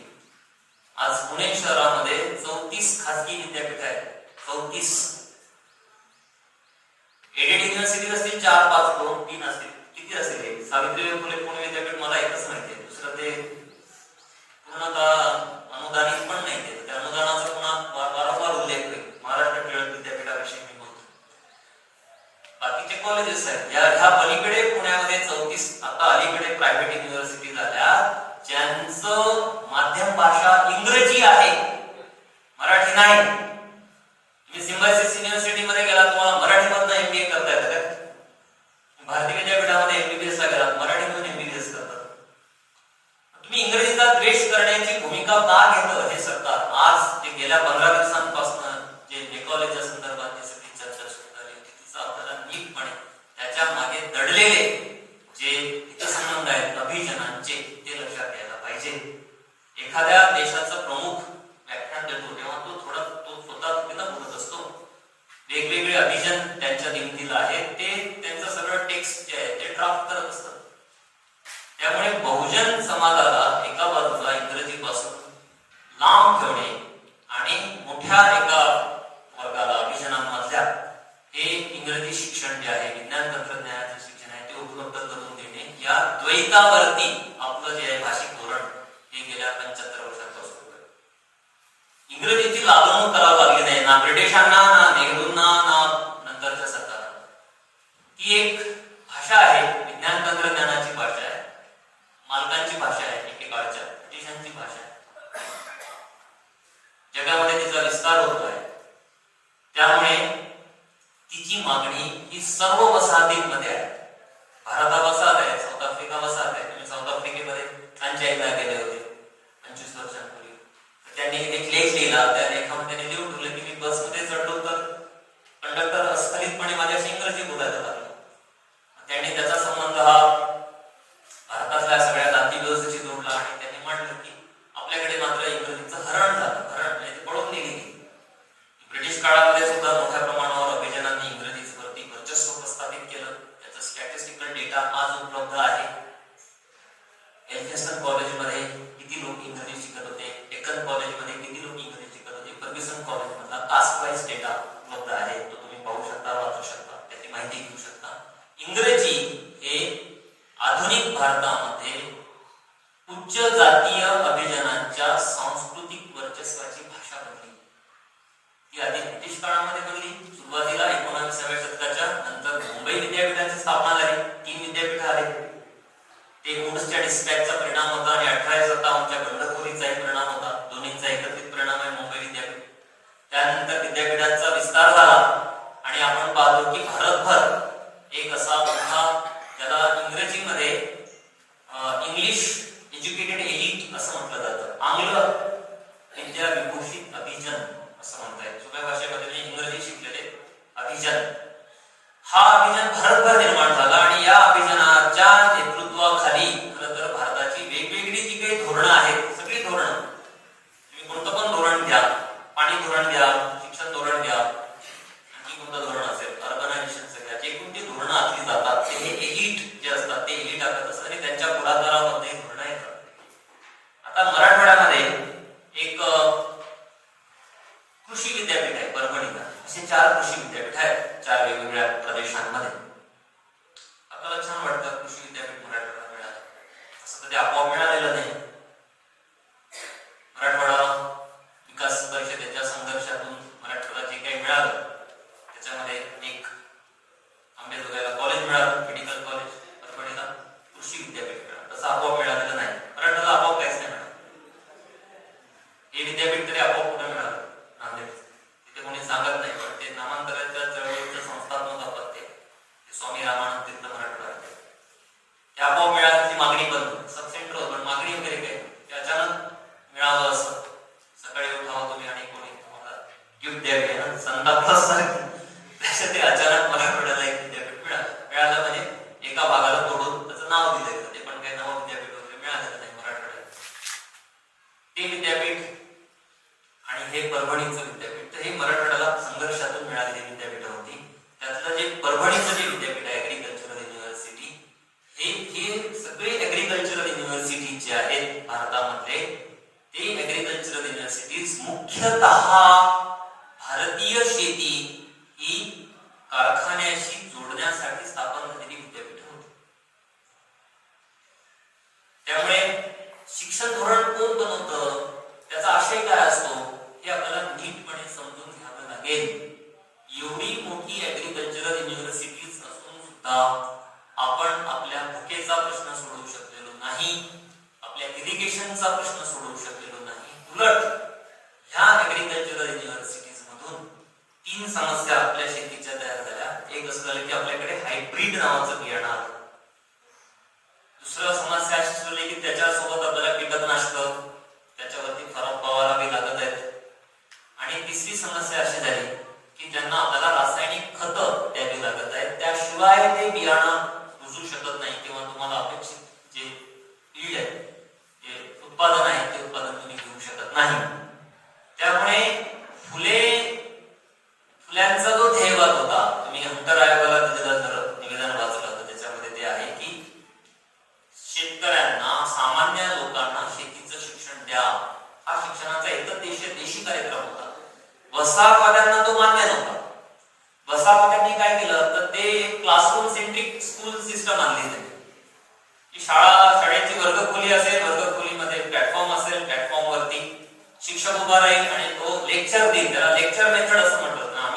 आम्ही जे वर्गात करतो, आपण आता जे काही सगळे लोक करतो, त्याचा पण ब्रिटिश वसाहतवादाशी संबंध आहे. लेक्चर मेथड जी आहे ती वसाहती पद्धत आहे शिकवण्याची. फुल्यांना ती पद्धत अपेक्षित नव्हती, म्हणून फुल्यांच्या शाळेमधून जे अभ्यासक्रम होते, ते अभ्यासक्रम फुले समग्र वाङ्मयाच्या शेवटी परिशिष्टामध्ये आहे, ते वेगळे अभ्यासक्रम आहेत. म्हणून त्यांच्या शाळेमधून नुकता साळवेसारखी एक मुलगी तयार होऊ शकली, जी पाणीदार प्रश्न विचारते. तशी मुलगी न्यू इंग्लिश स्कूल मधून तयार झाली नाही, माझ्या तरी वाचण्यात नाही. मी बहुधा पुण्यातले सर्वच शिक्षणाचा इतिहास वाचला असेल गेल्या 20-25 वर्षांपूर्वी. तशी मुलगी तुम्हाला न्यू इंग्लिश स्कूल मध्ये, फर्ग्युसन कॉलेज मधून तयार झाल्याचे संदर्भ मिळत नाही. ती फुल्यांच्या शाळेमधून तयार झाली. त्याला फुल्यांनी दिलेला अभ्यासक्रम काढणे, या अभ्यासक्रमाची चर्चा फुल्यांनी हंटर आयोगाच्या दिलेल्या निवेदनामध्ये केली. ते असं म्हणत होते की तुम्ही शेतकऱ्यांना शेतीचं शिक्षण द्या. आपण सामान्यपणे लोकांना आवश्यक असणाऱ्या उत्पादन व्यवस्थेचं शिक्षण न देता एक सैद्धांतिक वर्गखोली केंद्री, लेक्चर मेथड, शिक्षक केंद्री अशी एक शिक्षण व्यवस्था स्वीकारली ब्रिटिशांनी आणि ती आपण पुढे सुरू ठेवली. तिला आपण कंटिन्युएशन दिलेलं आहे. 47, 50, 51, 52. त्याच्यामध्ये काही ब्रेक नाही आहे, कुठला असं डिपार्चर त्याच्यापासून आपण घेतलेलं नाही. आणि मग आपण जे आणलं ते ऍग्रिकल्चरल युनिव्हर्सिटीज आणल्या, ज्या ऍग्रिकल्चरल युनिव्हर्सिटीज मधून पूर्णपणे शेती बदलली. ती किती बदलली? ती एवढी बदलली की आता महाराष्ट्रामध्ये दर दिवसाला 7 शेतकरी आत्महत्या करतात. तो ॲव्हरेज आहे 7. तो वाढला असेल, काही वेळा नोंद होत नसेल, काही लोक आत्महत्या करत नाहीत, पण ते आत्महत्या सदृश्य मरण पत्करतात, त्याला सामोरं जातात. ते सगळे काउंट केले तर महाराष्ट्रामध्ये दररोज 10 वगैरे शेतकरी हे आत्महत्या करतात.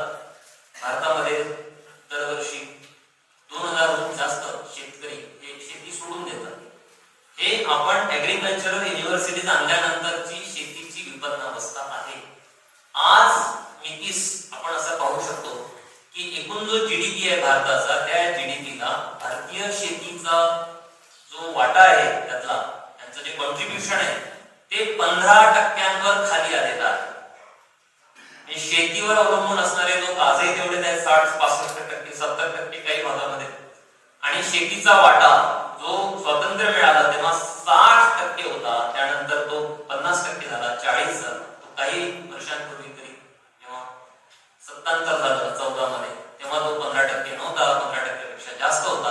आता तो 15% झालेला आहे. आपण या समजा वसमत आहे, हळद केंद्रित सगळं प्रदेश आहे हिंगोलीचा, तर हे हळद जरी एक व्यापारी पीक असतं तरी समग्र जे शेती आहे तिचा जो वाटा राहील तो 15%पेक्षा जास्त नाही. आणि उरलेले जे 85% आहे ते व्यापार, सर्व्हिस सेक्टर आणि इंडस्ट्री मधनं भारतामध्ये तयार होतात. त्यामुळे शेतीचं जे सीमांतीकरण आहे, या शेतीच्या सीमांतीकरणाला एका अर्थाने ऍग्रिकल्चरल युनिव्हर्सिटीज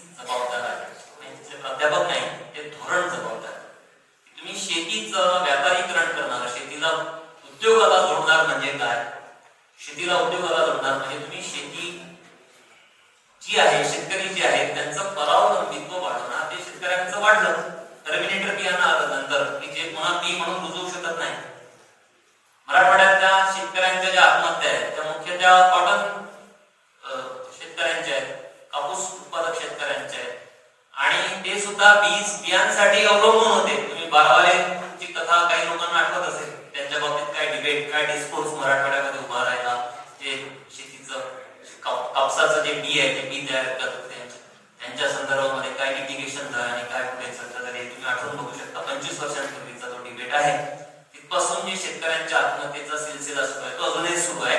त्याचा संबंध हा आपल्या शिक्षण व्यवस्थेशी पण आहे. ज्या प्रकारचं विद्यापीठीय शिक्षण आपण स्वीकारलं, ज्या प्रकारचं उच्च शिक्षण केंद्रित धोरण आपण स्वीकारलं, ज्या प्रकारचं विद्यापीठ केंद्रित धोरण आपण स्वीकारलं, त्याच्यामधनं एक विशिष्ट एक अभिजनवाद हा भारतामध्ये तयार झाला आणि त्या अभिजनवादाच्या प्रभावामध्ये भारतीय शिक्षण हे आकारात आलं. या पार्श्वभूमीवर 2020 मध्ये राष्ट्रीय शिक्षण धोरण आलं. आता हे राष्ट्रीय शिक्षण धोरण 64 पानांचं डॉक्युमेंट आहे, हे सर्वांनी वाचायला पाहिजे. ते खूप दिवस खूप वर्ष मराठीमध्ये उपलब्ध नव्हतं, जे की सहज शक्य आहे. केंद्र सरकारला काय शक्य नाही, तुम्ही सुद्धा कोणी पण व्यक्ती ते मराठीमध्ये अनुवाद करू शकलं 2-3 दिवसांमध्ये, पण सरकारने ते दीर्घकाळ भारतीय भाषांमध्ये अनुवादित रूपामध्ये प्रसिद्ध केलं नाही. त्यासाठीच्या मागण्या झाल्या, खूप अडथळे तयार झाले. तेव्हा एक ड्राफ्ट हा मराठीमध्ये उपलब्ध करून दिला. अन्यथा हे डॉक्युमेंट 64 पानांचं दीर्घकाळ इंग्रजीमध्ये ठेवलंय. परत तुम्ही मेकॉलेला का दोष देता? तुम्ही उठसूट मेकॉलेला टीका करता, त्याला शिवीगाळ करता, त्याला विलन म्हणून प्रोजेक्ट करता. शिक्षण व्यवस्थेमध्ये तर मेकॉले विलनच आहे. सामान्यपणे कोणाला विचारत ते विलन म्हणून मेकॉलेला प्रोजेक्ट होते. मग तुमचं राष्ट्रीय शिक्षण धोरण कोणत्या भाषेमध्ये काढा? 2020 चं धोरण कोणत्या भाषेत? हिंदीमध्ये पण आहे, पण ते मुख्यतः इंग्रजी आहे. जे डिबेट झाला, जे कोट केलं, साईट केलं, मूळ लिहिलं ते इंग्रजीमध्ये लिहिलं. ते इस्रोचे चेअरमन, त्याचे अध्यक्ष होते, इस्रोचे डायरेक्टर कस्तुरीरंगन, ते साऊथ इंडियन होते, ते थोडी हिंदीमध्ये लिहू शकणार. त्यांनी सगळ्यांनी मिळून ते डॉक्युमेंट इंग्रजीमध्येच दिलं. चर्चा जी केली ती इंग्रजी ड्राफ्ट वरतीच झालेली आहे. ती नंतर मराठी, हिंदीमध्ये आणि नंतर मराठीमध्ये उपलब्ध करून दिले. आता तुम्ही मराठी वाचू शकता, पण पूर्वी जेव्हा ते इंग्रजी होतं तेव्हा पण ते तुम्ही तेव्हाच वाचायला पाहिजे होतं. या ड्राफ्टचा एक विघातक परिणाम हा भारताच्या शिक्षण व्यवस्थेवर होणार आहे. आता ज्याचा उल्लेख हा श्रीरंजन आवटेंनी केला, त्या स्कूल क्लोजरचा सगळा मुद्दा आहे. त्यांनी 96,000 म्हटले. प्रत्यक्षामध्ये स्थिती अशी आहे की भारतामध्ये 1.5 लाख शाळा या बंद करण्यात आलेल्या आहेत. एकूण भारतामध्ये 14 लाख शाळा आहेत, 15 लाख शाळा आहेत. एकूण शाळांची संख्या 15 लाख आहे. त्या 15 लाखापैकी 1.5 लाख शाळा ह्या राजस्थान, मध्य प्रदेश, महाराष्ट्र जे मोठे राज्य आहेत त्या राज्यांमध्ये मुख्यतः त्या बंद करण्यात आलेल्या आहेत. अशा इंडिव्हिज्युअल स्कूल्सच्या पण स्टोरीज उपलब्ध आहेत, तुम्ही वाचू शकता. नांदेडमध्ये प्रजावाणी म्हणून एक लोकल न्यूजपेपर आहे, त्याच्यामध्ये गेल्या 3 वर्षांपासून वेगवेगळ्या गावकऱ्यांचा टाहो हा प्रसिद्ध होतो की ही शाळा बंद करू नका. ते झेडपीत निवेदन देतात, कलेक्टरला निवेदन देतात. काही दिवसांनी ती शाळा बंद झालेली असते. शाळा बंद करण्याविषयीचं सरकारचं धोरण स्पष्ट आहे. त्याने निकष ठरवलेले आहेत. त्या निकषानुसार जेवढ्या म्हणून शाळा ह्या त्या निकषावरती पात्र होतात बंद करण्यासाठी, तेव्हा त्या बंद केल्या जातात. पण शाळा बंद करता येत नाही. शाळा बंद करणे एवढं सोपं नाही लिगली, म्हणून ती मर्ज केली जाते. तिथल्या शिक्षकांना नोकरीतून काढून टाकता येत नाही, म्हणून त्यांची सेवा जी आहे ती कुठेतरी त्यांना सामावून घेतलं जातं. तिथल्या मुलांना पण कुठेतरी दुसऱ्या स्कूलमध्ये सामावून घेतलं जातं आणि याला स्कूल मर्जिंग म्हटलं जातं. राष्ट्रीय शिक्षण धोरणामध्ये एक संकल्पना मांडली गेली, स्कूल कॉम्प्लेक्स, की 3, 4, 5 शाळा मिळून एक कॉम्प्लेक्स तयार होईल आणि या कॉम्प्लेक्स मध्ये आपण चांगल्या प्रकारच्या सुविधा या शाळांमध्ये देऊ शकू. आता ऐकायला हे खूप छान वाटतं, गोंडस संकल्पना वाटते की या शाळेमध्ये सुविधा नाही, त्या शाळेमध्ये नाही, त्या शाळेमध्ये नाही, त्या शाळा एकत्र करायच्या आणि त्याला स्कूल कॉम्प्लेक्स म्हणायचं. व्यवहारात हा प्रश्न असा आहे की आहे त्या शाळा बंद करण्याचा मुद्दा आहे. मी एकदा एक कोऱ्या कागदावर जरा हिशेबच लिहायला बसतो की भारतामध्ये 8.4 कोटी बालकं ही शाळा बाह्य आहेत. 8.4 कोटी आणि भारतामध्ये 15 लाख शाळा आहेत. तर तुम्ही जर तो भागाकार केला तर प्रत्येक शाळेसाठी तुम्हाला 35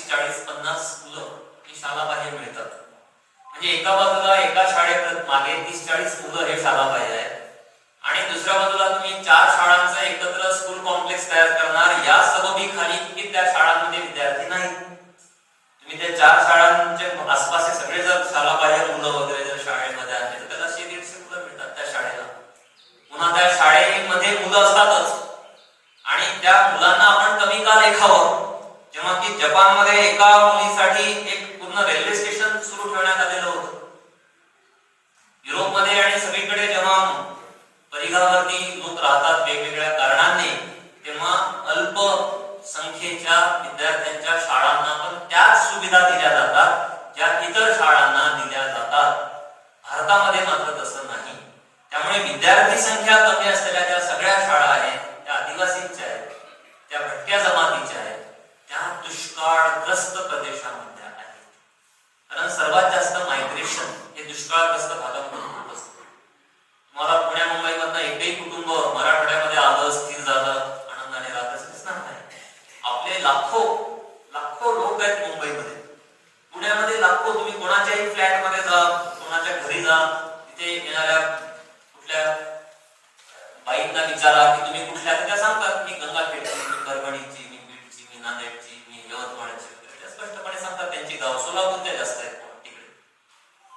सोलापूर निम्मा दुष्काळी, मराठवाडा बहुतेक मराठवाडा दुष्काळी एका अर्थाने, इरिगेशन जर सोडलं. या कोरडवाहू पट्ट्यामधून मोठ्या प्रमाणावरती मायग्रेशन होत असल्यामुळे इथल्या ज्या शाळा आहेत त्या शाळा यांची संख्याही कमी झाली. त्यामुळे तिथे कमी झालेली जे लोक आहेत, तिथे राहिलेले जे लोक आहेत ते पुन्हा आणखी मार्जिनलाइज्ड आहेत. म्हणजे ते तिकडे पण जाऊ शकत नाही म्हणून तिथे राहतात. मोठ्या शहरांचं भय किंवा इतर अपात्रता त्यांना गावाशी बांधून ठेवते आणि त्या लोकांच्या अल्पसंख्येचं कारण देऊन ह्या शाळा बंद केल्या जातात किंवा त्या स्कूल कॉम्प्लेक्स मुंडस नावाखाली त्या मर्ज केल्या जातात. आता स्कूल कॉम्प्लेक्स हे भयंकर एका अर्थाने एक व्यवस्था आहे यासाठी की आपल्याकडे आपण खूप लांबचं अंतर जे आहे ते लांबचं अंतर हे कापून टाकू शकत नाही. विशेषतः मुलींसाठी ती बाब एवढी सोपी राहत नाही विशिष्ट अशा टप्प्यानंतर.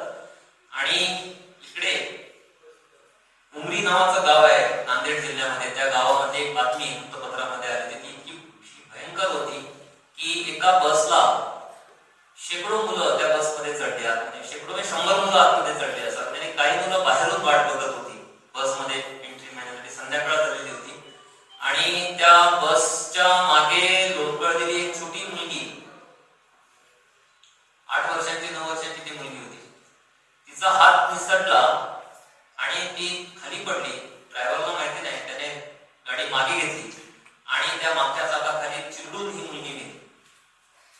एक छोटीशी बातमी नांदेडच्या एका वृत्तपत्रामध्ये आली. नंतर मी त्या मुलीची, त्या फॅमिलीची सगळी माहिती मिळवली. मी जाऊ शकलो नाही तिथे, पण मी बहुतेक माहिती मिळवली. ते कोण होते तर ते मुस्लिम कुटुंब होतं, ते कोरडवाहू होतं, वडील अपंग होते, आई कुटुंब चालत होतं आणि ती मुलगी शिकण्यासाठी त्या गावात आलेली होती उमरीमध्ये.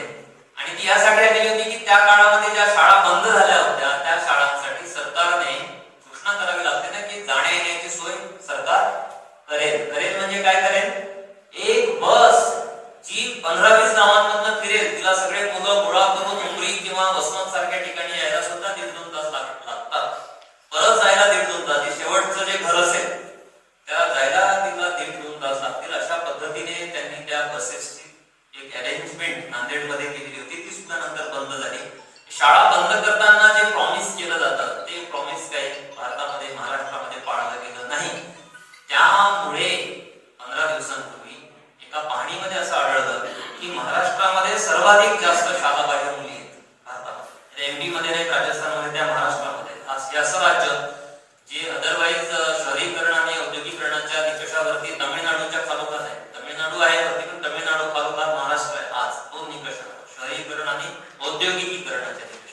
या राज्यामध्ये तामिळनाडूपेक्षा जास्त, कितीतरी जास्त ह्या शाळाबाह्य मुली आहेत. याची कारणं शोधताना पुन्हा आपल्याला त्या राष्ट्रीय शिक्षण धोरणाकडे जावं लागतं की ज्या धोरणाने स्कूल कॉम्प्लेक्स या संकल्पनेच्या नावाखाली सरकारी शाळा बंद करण्याच्या भूमिकेला पाठिंबा दिला.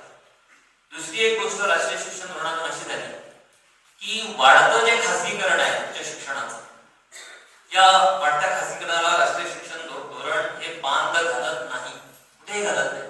मला 5 ते 6 वर्षांमध्ये या शिक्षण धोरणाच्या अंमलबजावणीनंतर असं कुठेच दिसणार नाही की उच्च शिक्षणाचं खासगीकरण जे आहे ते खासगीकरण या शिक्षण धोरणाने रोखलेलं आहे.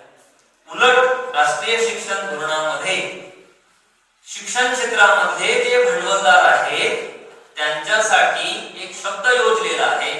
तो शब्द असा आहे की हे लोक जे आहेत ते फिलॅन्थ्रॉपिस्ट आहेत, म्हणजे ते धर्मदाय भूमिकेतून शिक्षण संस्था चालवत असतात. आता मला हा प्रश्न कधीच त्याचं कळालं नाही की सिम्बायोसिस इंटरनॅशनल युनिव्हर्सिटी कोणत्या अर्थाने धर्मदाय विद्यापीठ आहे, कुठल्या अर्थाने ते सामाजिक किंवा कुठल्या उत्तरदायित्वातून हे उच्च शिक्षणाचं जे काही आहे रचना ती उभी करत असतात. या विद्यापीठामध्ये अगदी आर्ट्स फॅकल्टीतल्या यूजी कोर्सची फी सुद्धा 4.5 लाख रुपये आहे. म्हणजे की वसमत हे भैरजी स्मारक महाविद्यालय थोड्यात मोफत नाममात्र काय असेल फी तेवढी फी आकारून हे इथे तुम्ही BA किंवा B.Com शिकू शकता. सिम्बायोसिसला तुम्ही तसं शिकू शकत नाही. 2.5 लाख 4 लाख 4.5 लाख आणि त्याच्या पुढे मग त्याच्या पुढे किती असते मला माहिती नाही. तुम्ही आता तुम्ही कुठे साईटवरून माहिती घेऊ शकता. त्यांचे कॉल येतात, कुठे जरी माहिती नाही दिली तर तुम्हाला जून जुलै महिन्यापर्यंत कॉल करतात आणि वाटेल त्या कोर्सची फीची माहिती तुम्ही घेऊ त्यांच्याकडून. ती तुम्ही जरूर घ्यावी यासाठी की राष्ट्रीय शिक्षण धोरण हा हे ह्या अनिर्बंध जी काही लुटमार आहे उच्च शिक्षणाच्या क्षेत्रामधली तिला पायबंद घालत नाही. त्यांनी धोरणामध्येच त्यांना याचं हे फिलॅन्थ्रॉपी आहे अशी भूमिका घेतलेली आहे. तिसरा एक मुद्दा या धोरणाचा असा आहे की या धोरणाने शिक्षणाचं क्षेत्राचं भयंकर केंद्रीकरण केलेलं आहे, सेंट्रलायझेशन केलेलं आहे. आपल्याकडे काय पुन्हा राज्यघटनेचा मुद्दा आहे की राज्यघटनेमध्ये एक गोष्ट अशी होती की शिक्षण हे राज्याच्या अखत्यारीमध्ये होतं. महाराष्ट्र सरकारने ठरवायचं काय महाराष्ट्रामध्ये शिक्षण द्यायचं वगैरे. नंतर कालांतराने असं घडलं की ते समवर्ती सूचीमध्ये टाकलं गेलं की त्याच्यामध्ये केंद्र आणि राज्य दोन्हींचा वाटा आता आहे शिक्षण धोरण ठरवताना. म्हणून उदाहरणार्थ भैरजी स्मारक महाविद्यालय आहे. या महाविद्यालयाची व्याख्या कशी करता येईल आपल्याला, व्याख्या जर करायची झाली तर हे असं महाविद्यालय आहे त्याची स्थापना ही महाराष्ट्र सरकारच्या मान्यतेने झाली, पण ज्याला अनुदान हे केंद्र सरकार देतं. ते पण वाटा ठरलेला आहे केंद्र आणि राज्याचा. भैरजी स्मारक मध्ये जेवढे कोणी प्राध्यापक आहेत त्यांच्यावर जो काही खर्च होतो, विद्यार्थ्यांवर जो खर्च होतो तो केंद्र आणि राज्याच्या एकत्रित अशा प्रयत्नातून होत असतो. तर याला आपण भारतीय संविधानामध्ये संघराज्य प्रणाली असं म्हणतो. एक फेडरल सिस्टम आहे ज्याच्यामध्ये केंद्र एक भूमिका अदा करते आणि राज्य सरकार जे आहे ते राज्य सरकार पण एक भूमिका अदा करत असते आणि त्यांचे कार्यक्षेत्र त्यांचे अधिकार याच्यामध्ये एक सामंजस्य असावं अशी एक अपेक्षा ही या संघराज्य प्रणालीमध्ये केली जाते. पण आता जे राष्ट्रीय शिक्षण धोरण जी अंमलबजावणी सुरू आहे त्याच्यामधून मोठ्या प्रमाणावरती शिक्षणाचं सेंट्रलायझेशन सुरू आहे. म्हणजे वसमत मधल्या प्राथमिक शाळेचं स्ट्रक्चर काय असावं हे वसमत हिंगोलीचं जिल्हा परिषद ठरवणार नाही, राज्य सरकार पण ठरवणार नाही. ते थेट केंद्र सरकार आणि नॅशनल एज्युकेशन पॉलिसी मध्ये निश्चित केलं गेलं की सर्व भारतामध्ये शाळांचं स्ट्रक्चर कसं असावं, कुठल्या टप्प्यावरती काय असावं, महाविद्यालयांचे स्ट्रक्चर कसं असावं, सिलेबस कसा असावा, त्यातले कॉम्पोनंट्स हे सरकार ठरवणार. मोठ्या प्रमाणावर गेल्या मागच्या 15 वर्षांपासून बोर्ड ऑफ स्टडीज मध्ये प्राध्यापकांनी निवडलेल्या प्रतिनिधींचा टक्का हा कमी होत गेला आणि सरकारने नियुक्त केलेल्या प्रतिनिधींचा टक्का हा वाढत गेला. एक्झॅक्टली ब्रिटिश काळामध्ये हे होत. भीमराव संविधानाचा अभ्यास सांगते की संविधान येण्याआधी लोक नियुक्त जे प्रतिनिधी असत त्यांचा टक्का कमी होता आणि सरकार नियुक्त प्रतिनिधी असत त्यांचा टक्का जास्त होता. बोर्ड ऑफ स्टडीज मध्ये काय होतं विद्यापीठांच्या की सरकार नियुक्त प्रतिनिधी जे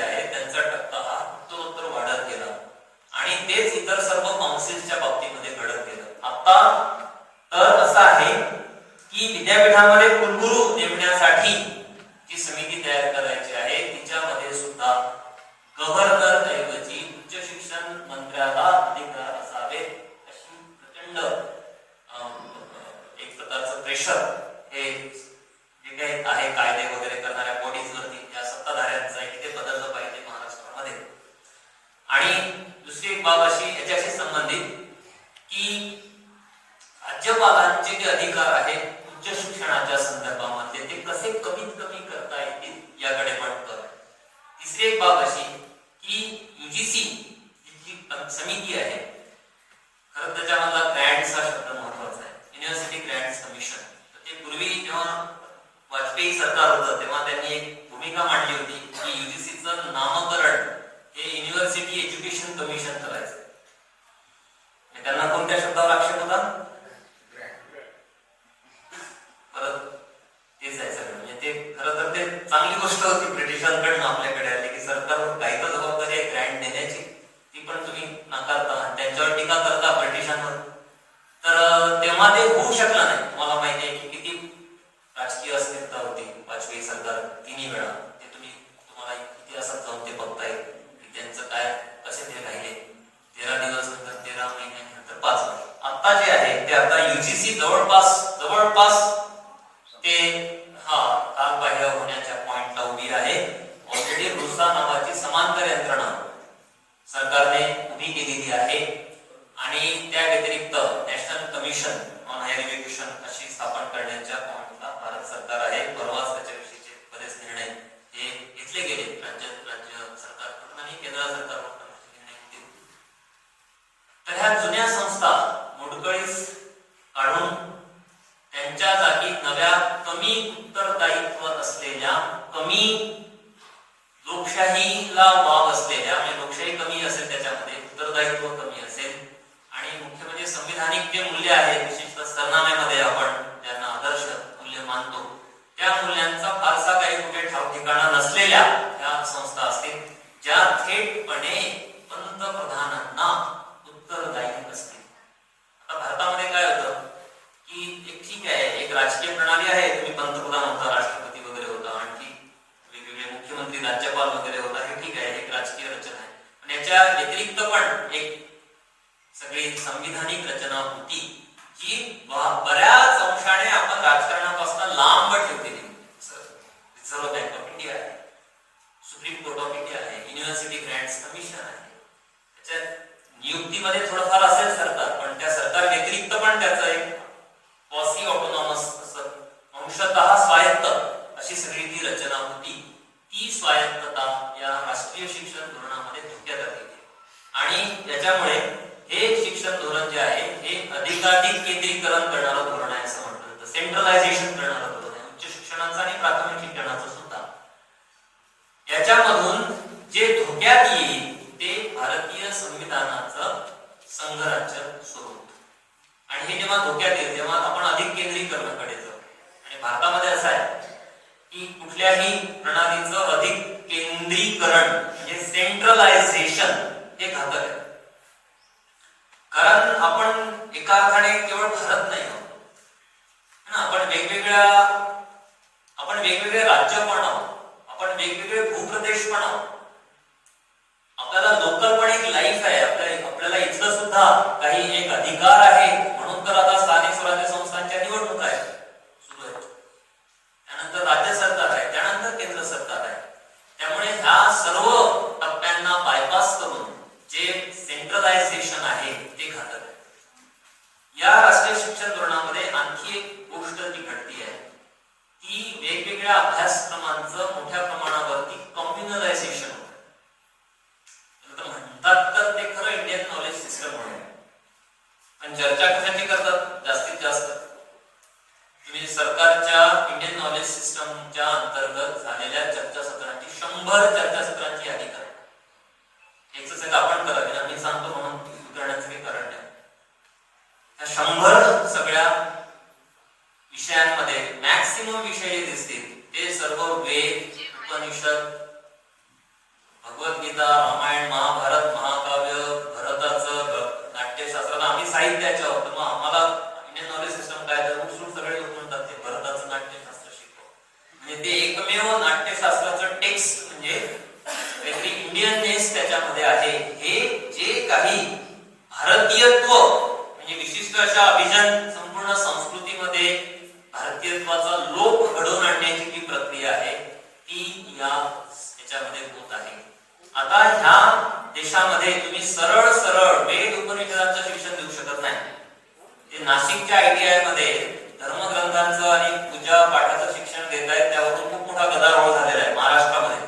त्यामुळे इथे तुम्ही बैरगी नाईक महाविद्यालयामधनं पुराणाचं शिक्षण, वेदाचं शिक्षण, बायबलचं शिक्षण तुम्ही देऊ शकत नाही. तसं करण्यासाठी संविधान तुमच्यामध्ये आहे. मग ते जर तुम्हाला बायपास करायचं असेल संविधान आणि तरी पण जर तुम्हाला वेद उपनिषद, मनुस्मृती आणि भगवद्गीतेचं शिक्षण द्यायचं असेल तर त्या लोकांमध्ये जे शुक्राचार्य आहेत, द्रोणाचार्य आहेत, त्यांनी एक शक्कल लढवली. ते असं म्हटले की याला आपण इंडियन नॉलेज सिस्टम. मग तुम्ही काय आक्षेप घ्यायचा नाही. तुम्ही बौद्ध असाल तर नाही, आम्ही ते त्रिपिटक पण आणणार, पाली भाषेला आम्ही दर्जा दिलेला आहे क्लासिकल. तुम्ही मुस्लिम असाल तर या इंडियन नॅशनल एज्युकेशन पॉलिसी हे पहिलं डॉक्युमेंट आहे, पहिलं भारताच्या इतिहासामधलं ज्यांनी दोन गोष्टींचा उल्लेख केला. पूर्वी ते उल्लेखच होत नव्हते. एक उल्लेख कशाचा केला? नालंदाचा केला. तर बऱ्याच जणांना असं वाटतं की नालंदाचा उल्लेख का होत नाही भारतामध्ये. केला इंडियन NEP मध्ये नालंदाचा उल्लेख, पण कशासाठी केला? नालंदाचा उल्लेख कशासाठी केला NEP मध्ये? तो यासाठी केला की त्यांना गुरुकुलांचा उल्लेख करायचा होता. गुरुकुलांचा जर उल्लेख केला तर कोण बोलतील? त्यांना आक्षेप कोण घेईल? पहिल्यांदा आंबेडकरवादी घेतील. त्यांचं व्यवस्थापन कसं करायचं? तुमचं नालंदा आहे ना, नालंदाचा उल्लेख पण केला पाहिजे. दुसऱ्याच पानावर आहे नालंदा आणि गुरुकुल या दोन शब्दांचा उल्लेख आहे. लक्षात घ्या, हे केवळ शब्द नाही आहे, ही एक भयंकर स्ट्रॅटेजी आहे की सबकोलमकारी भूमिका घ्यायची आणि त्याच्यामध्ये नालंदाच्या शेजारी गुरुकुलांना आणून बसवायचं. वस्तुतः गुरुकुल आणि नालंदा हे एका अर्थाने शत्रुभावी अशा प्रकारच्या संस्था आहेत. त्या एकच संस्था नाही आहेत. नालंदा हे विद्यापीठ होतं, ते 10,000 विद्यार्थी शिकत होते, जगभरातले होते, प्राध्यापक जगभरातले होते, सर्वांना प्रवेश होता. अनेक लोकांच्या दातृत्वातून ते उभं राहत होतं. बहुमजली तिथे ग्रंथालय होतं, त्याचे वर्णन उपलब्ध आहे. गुरुकुलांचं तसं नाही. गुरुकुलांमध्ये शूद्रांना प्रवेश नाही, स्त्रियांना प्रवेश नाही. तुम्हाला ते सगळं माहिती आहे. इतिहास मनुस्मृतीमध्ये त्याविषयीच्या आज्ञा, ह्या आज्ञा म्हणून रेखांकित देऊन ठेवण्यात आलेल्या आहेत की कुणी काय शिक्षण घ्यावं आणि ते जर व्हायलेट केलं तर काय शिक्षा द्यावी, याचे स्पष्ट निर्देश मनुस्मृतीमध्ये आहेत. त्यामुळे गुरुकुलांचा उल्लेख हा यापूर्वीच्या शिक्षण आयोगांमध्ये होत नव्हता. 64च्या आयोगात नाही आहे. हे 64ची जी पॉलिसी आहे त्यामध्ये तो नाही. 86चं जे न्यू एज्युकेशन पॉलिसी त्याच्यामध्ये पण नाही. ह्या राष्ट्रीय शिक्षण धोरणामध्ये याचा उल्लेख आहे. आणि इथे सुद्धा एक प्रकारचा वर्णांकार आहे की ही आमची परंपरा आहे आणि ही आम्ही आमच्या राष्ट्रीय शिक्षण धोरणामध्ये आणत आहोत. ती आणल्याबरोबर ते जे संपूर्ण जे ब्राह्मणी शिक्षणाचं जे मॉडेल होतं प्राचीन काळामधलं त्याला राजमान्यता बहाल करण्यात आली. नावासाठी दोन गोष्टींचा उल्लेख आहे. एक आहे नालंदा आणि दुसरा आहे मदरसा.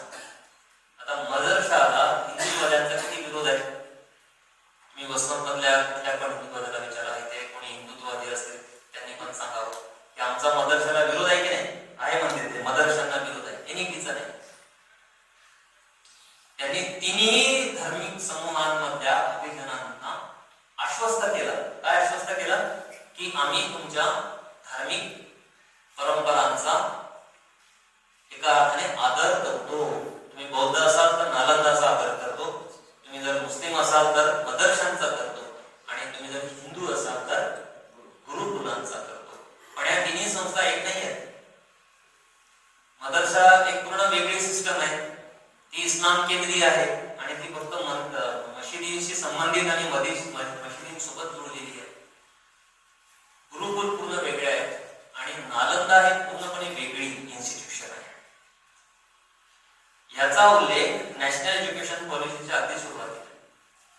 आता काय होणार आहे, आता ते शाळांमधून महाविद्यालयांमधून बुद्धाचा विचार शिकवणार का, इस्लामचा विचार शिकवणार आहेत का? नाही. नाशिकला तुम्ही पूजा पाठाचं शिक्षण कसं देता? ITIच्या नावाखाली आत्ता देतायत. आत्ता विद्यार्थी शिकतायत. या महिन्यामध्ये जानेवारी 2026 मध्ये नाशिकमध्ये बहुजन मुलं, सर्व जाती धर्मांमधले मुलं हे पूजा पाठ करू शकतात. मी त्याची बारीक सगळी माहिती घेतली, सगळं काढलं, मी इंटरनेटवर काढलं, वृत्तपत्रांमधून काढलं. तेव्हा मला असं कळालं की तिथले जे मुख्य जे मार्तंड आहेत, धर्म मार्तंड जे आहेत, मोठे पुरोहित जे आहेत, त्यांना एवढं काम मिळतं की त्यांच्या हाताखाली सबऑर्डिनेट जे वर्कर्स असतात त्याची कमतरता होते. मी कॉन्ट्रॅक्टर आहे मोठा, स्मारक महाविद्यालयामध्ये मोठा सभागृह बांधत, मी थोडी बांधणार ना, मला मिस्त्री लागतील, त्या मिस्त्रीच्या हाताखाली कामगार लागतील. तर ते कसे मिळवायचे? इथे लाखो लोक येतात, कोट्यावधी, लाखो, त्यांच्याच भाषेत सरकारच्या सांगण्यात तिथे काहीतरी 3 कोटी आले ते म्हणे प्रयागराजला. मग नाशिकला पण एवढे लोक येतात. एवढ्या लोकांची कर्मकांड कोणी करायची? तर त्यांनी एक प्रकारचे हे फूट सोल्जर्स तयार केले, कपटपंचीसाठी काही नाममात्र कर्मकांड, त्यांना कर्मकांडच नाव दिलेलं आहे. ते मूळ वैदिक शिक्षण पण देण्याच्या भानगडीत पडणार नाही.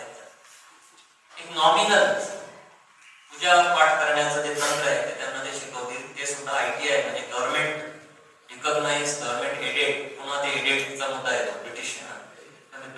त्या काळामध्ये ब्रिटिशांनी कटाक्षाने सांगितलं होतं की आम्ही एडेड स्कूल्स मध्ये धार्मिक शिक्षण देणार नाही. त्यांनी अस्पृश्यांना शाळांमध्ये प्रवेश दिला, कॉलेजेसमध्ये प्रवेश दिला. धार्मिक शिक्षण देणाऱ्या मिशनऱ्यांना त्यांनी रोखलं. ईस्ट इंडिया कंपनीने मिशनऱ्यांना रोखलेलं आहे. तुम्हाला माहिती आहे पहिलं मराठी पुस्तक कुठे प्रसिद्ध झालं?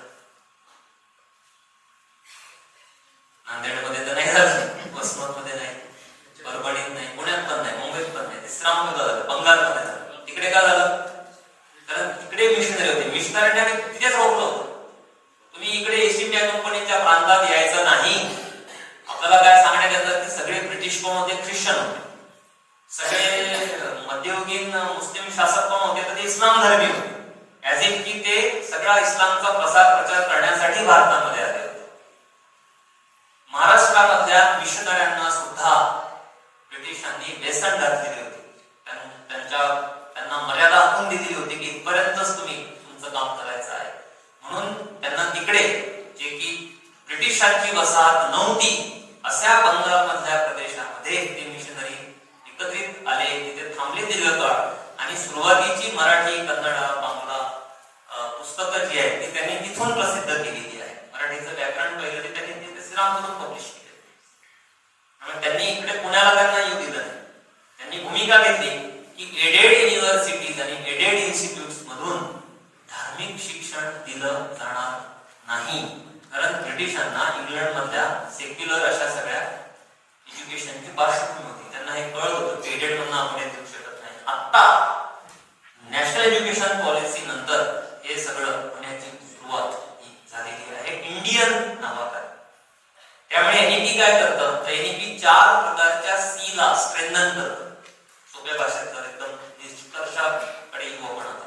NEP 4 प्रकारच्या C म्हणजे इंग्रजी, मेकॉलेचा C, मला मान्य असं इंग्रजी C मला म्हणावं लागेल. एक म्हणजे की उच्च शिक्षण आणि प्राथमिक शिक्षणाचं सेंट्रलायझेशन NEP करतं. ते भारतीय संविधानाच्या फेडरल सिस्टमला बायपास करतं. एक आहे सेंट्रलायझेशन. दुसरं जे आहे ते शिक्षणाचं मोठ्या प्रमाणावरती कमर्शियलायझेशन करतं. सर्वत्र प्राथमिक शिक्षणापासून ते PhD पर्यंत व्यापारीकरण हे सुरू आहे. आज भारतामध्ये जर 100 विद्यार्थी उच्च शिक्षण घेत असतील तर त्या 100 पैकी 78 विद्यार्थी हे नॉन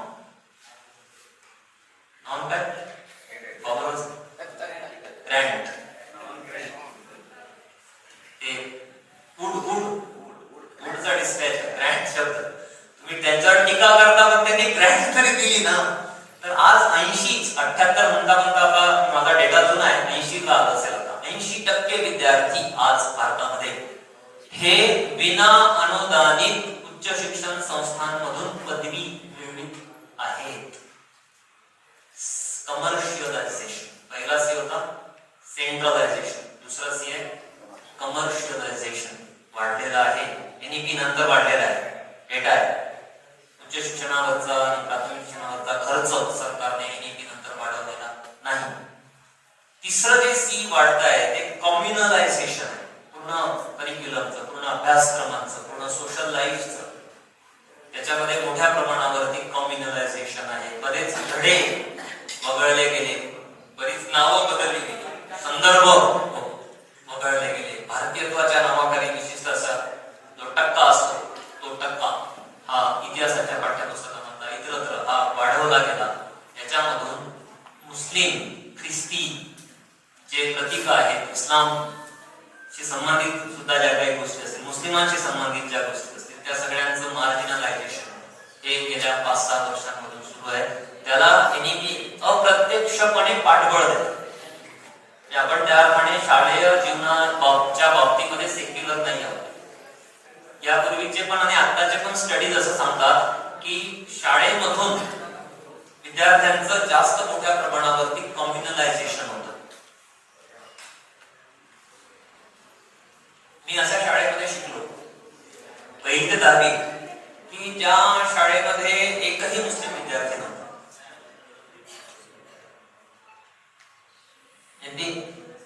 बोलून चालून संघाची शाळा होती, त्यामुळे ते मुस्लिम विद्यार्थी येण्याचं कारण नाही. आमच्या शाळेच्या भिंतीला लागून मुस्लिम बसतील आणि 2 बाजूने मुस्लिम बसतील, पण ते मुलं आमच्या वर्गात, आमच्या शाळेमध्ये एकही नव्हते. म्हणजे 2400 विद्यार्थी होते शाळेमध्ये, अंदाजे 2,500 मध्ये एकही मुस्लिम विद्यार्थी नव्हता.